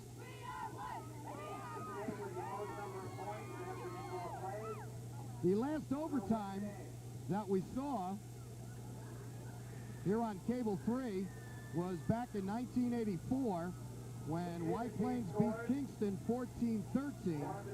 There have been a total of 4 overtime sessions in Section 1 football history. The first one in 1976, and surprisingly enough, it was Kingston who was there also. They lost to Roosevelt 21-15. Then in 1980, Yorktown beat Fox Lane 7-0 in overtime. In 1983, Dobbs Ferry beat Pleasantville 20-18 in overtime.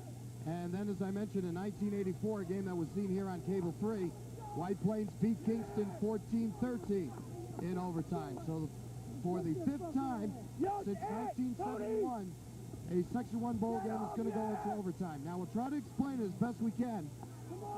After the coin toss, team has the option of whoever wins the coin toss has the option of going on either offense or defense. And as Ray said, it's most advantageous for the team that wins the toss to go on defense. They get 4 plays, and they have to score in those 4 plays. Well, at least they'd like to score in those 4 plays. If they don't, then the team who was on defense gets the ball. If they score, the ball game is over. Okay, another point you have to bring out, if the ball is intercepted and the man runs all the way down, let's say to the 50-yard line, then that team will get the ball on the 10-yard line going in. Also, correct me if I'm wrong, they usually stop him, though, don't they? If he intercepts the pass, they'll let him go. Because he may score. Okay. Now, another thing, the clock does not mean anything now in overtime. And each series will be played on one end of the field. And usually, if I remember right, it's usually the closed end of the field. For some reason, they like it down there. We'll have to find out what Mr. Croden, our referee, is going to decide this evening, which end of the field he likes better. I think that was explained very well. If there are any difficulties, maybe a truck can relay a message to us and we can go over anything that they did not understand. And we'd like to let everybody know what geniuses we are up here, but we've got a little help with John Malnati and Tony Longo, a couple of real fine officials who are up here in the booth today and helping us to straighten out this overtime. And it's all going to boil down to this. And I'll tell you, I really appreciate their help. All right. We got the best officials on the field, and we have the best officials up here in the box with us. I don't know. They like that closed end of the stadium, and that's where they're going to head. And I didn't see a signal out on the field, so I'm not exactly sure who's going to get the football first.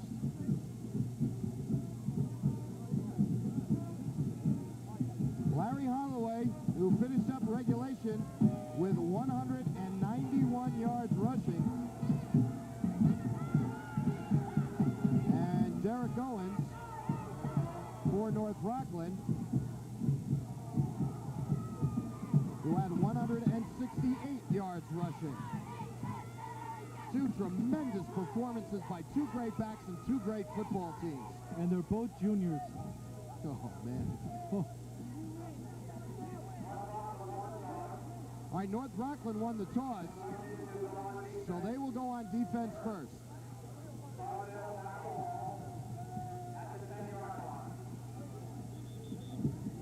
Now they'll get the teams back out onto the field.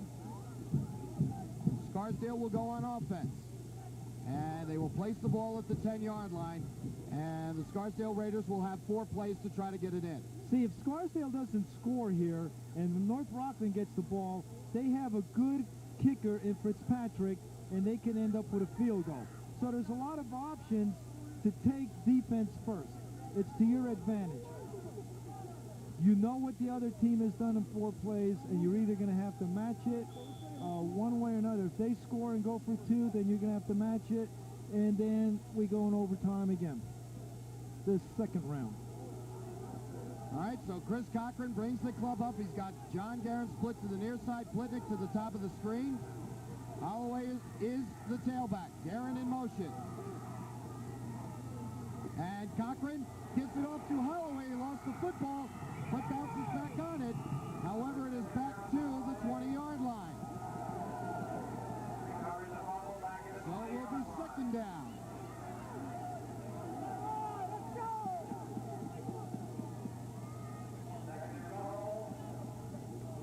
Again, we are in overtime. 27-27 the score. Scarsdale now with their second play from the 20-yard line. Now, John, you have 20 yards to go, and I'm sure that North Rockland knows that if they run the ball with their speed, they'll make a tackle before they score. So they're going to be playing for a pass right here. They're not going to let anyone behind them, and they're going to cover their men like blankets. Plitnick comes split to the near side. Cochran drops straight back, heavy rushes on, throws, and it's incomplete. John Guerin, the intended receiver. That's 2 down. Scarsdale has their back up against the wall because on the 20-yard line, North Rockland is looking for the pass, and Scarsdale may call a screen or a draw. A screen maybe to the right side of the field. Get some blockers out there so that Holloway can catch it and possibly take it in. Third down from the 20. Again, Plitnick to the near side. John Guerin goes to the top of the screen. Cochran to throw towards the end zone. Incomplete. That one a little high for John Guerin. All right. And if you take notice, North Rockland had a defender in front of the receiver, and they also had a defender in back of the receiver. So they're covering the receivers well. They know that they're going to pass, and it's just like you know what they're going to do, and this is what we have to do. All we got to do is execute. I don't know. I don't think so. So the final play on this series After everything is over. for Scarsdale. Do the teams get an extra timeout? Get one timeout in overtime. Fourth down. Cochran to throw again.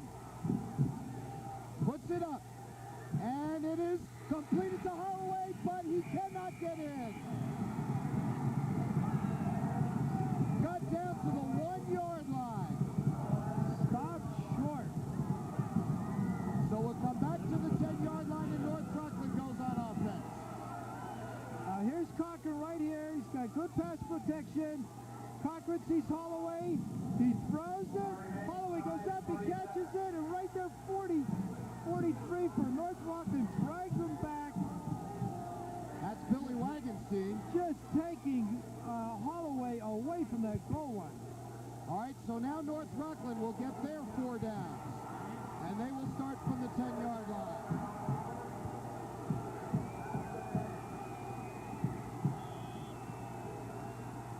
Ted Cooney at quarterback. He'll go to the ground game. Derek Owens, and he's down to the 4. That's just a straight-ahead dive. It's hard-nosed football. You played hard the whole game, and I wouldn't be surprised if he takes it down. Just straight, hard-knocking football. And North Rockland has called a timeout. And they will have a second down from the 5-yard line. There's no reason to get fancy down here, because if you run an option, it may be a bad pitch. You could create a fumble. You don't want to, start getting fancy with pass plays, because it could be intercepted, or it could be tipped, knocked out of bounds, whatever. Right now, if you're going to win the game, this is the way you win it. You're good, hard blocking. That's the way football's played. It boils down to blocking and tackling. When you're on offense, you block. The linemen have to fire out. If the hole is there, the backs will run right through it. Get right down to the basics in this overtime. From the 5, Colasar split to the top of the screen. Cooney, 2 Owens. He's met at the line of scrimmage, goes down to the 3. FJP, the defensive end, slides right up the offensive line, makes the tackle. And it will be 3rd down, and here comes Pat Fitzpatrick. Will attempt the field goal to win it.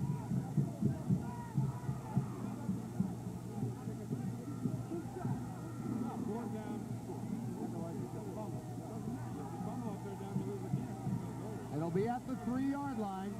If he blocks it here, John, if Scarsdale blocks it, it's only 3rd down. They get another try. It's not a bad move. It's good strategy. And now North Rockland, who had 1 timeout remaining at the end of the second half, now take their timeout allotted to them here in overtime. Now, you also have to watch. They could set up for the field goal, and they may have a fake offense. Because now, the Scarsdale defense is so intent on going in to block it that they may just, the holder may just pick it up or pitch it to the kicker. He may run a little bit and then throw it in the end zone to a receiver for a score. So you got to watch for the fake field goal, and you have to go in there to block it.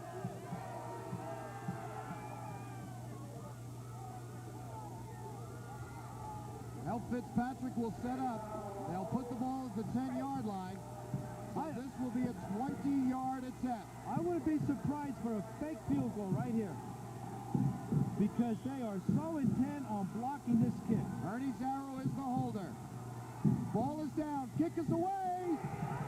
It's over.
20-yard field goal in overtime gives North Rockland the Class A Bowl Championship by a final score of 30-27.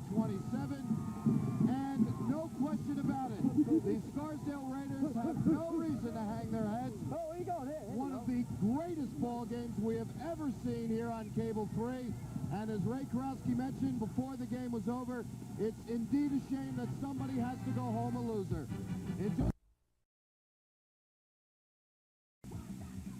We continue in just a moment here at Cable 3.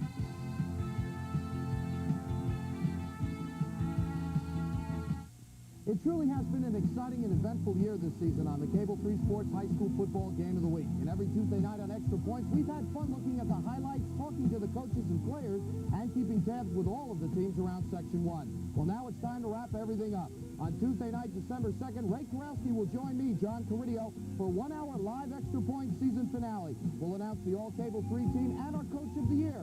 So join us December 2nd for the final Extra Points of the year. Some 75 teams begin each high school football season with one goal in mind, to make it to Memorial Field for a Section 1 bowl game. Well, that time has come, and you will once again be treated to scenes like this, the champions of high school football. Once again, Cable 3 Sports will have the best in this year's Section 1 Bowl Championship. For the next 2 weeks, we'll have the big crowds, the big play, and as another exciting season comes to an exciting end. So don't miss any of the championship action from Memorial Field in Mount Vernon as Cable 3 Sports presents the Bowl Championships. Well, all of us here at Cable 3 have taken a collective sigh of relief and a little break, as a matter of fact. Just an exceptional ball game, one of the greatest games we've ever seen, as North Rockland beat Scarsdale 30-27 in overtime on a 20-yard field goal by Pat Fitzpatrick in overtime. Are you ready for some numbers? Both teams a combined total yardage of 805 yards. And we'll break it all down for you in just a second. Down on the field, we've got the most valuable back in the ball game, quarterback Ted Cooney, the winning coach Joe Casarella, and they're with our coach Ray Karowski. Joe, it had to be one of the most exciting bowl games ever played, and I'm glad I was part of it. How does it feel? What was the play that you called near the end? Which one? There were so many of them. Okay, near the end, when you had the chance of going down, how did you feel? Did you feel it was going to go into overtime? I thought it would go into overtime. Pete Warner and Pat handle the offense. Pete said to me, be sure they don't fake it because we're going to tie them. And I looked at him like it was nuts. But with Teddy and the rest of the kids, it becomes every day for us each year. It's exciting, very exciting. Joe, what does this bowl game mean to you tonight? The bowl game means another victory. It's just number 57. It's exciting. It means a lot to our fans. And you can see we have a tremendous following. We have a great community. And it's another win. I feel sorry for the Scarsdale kids.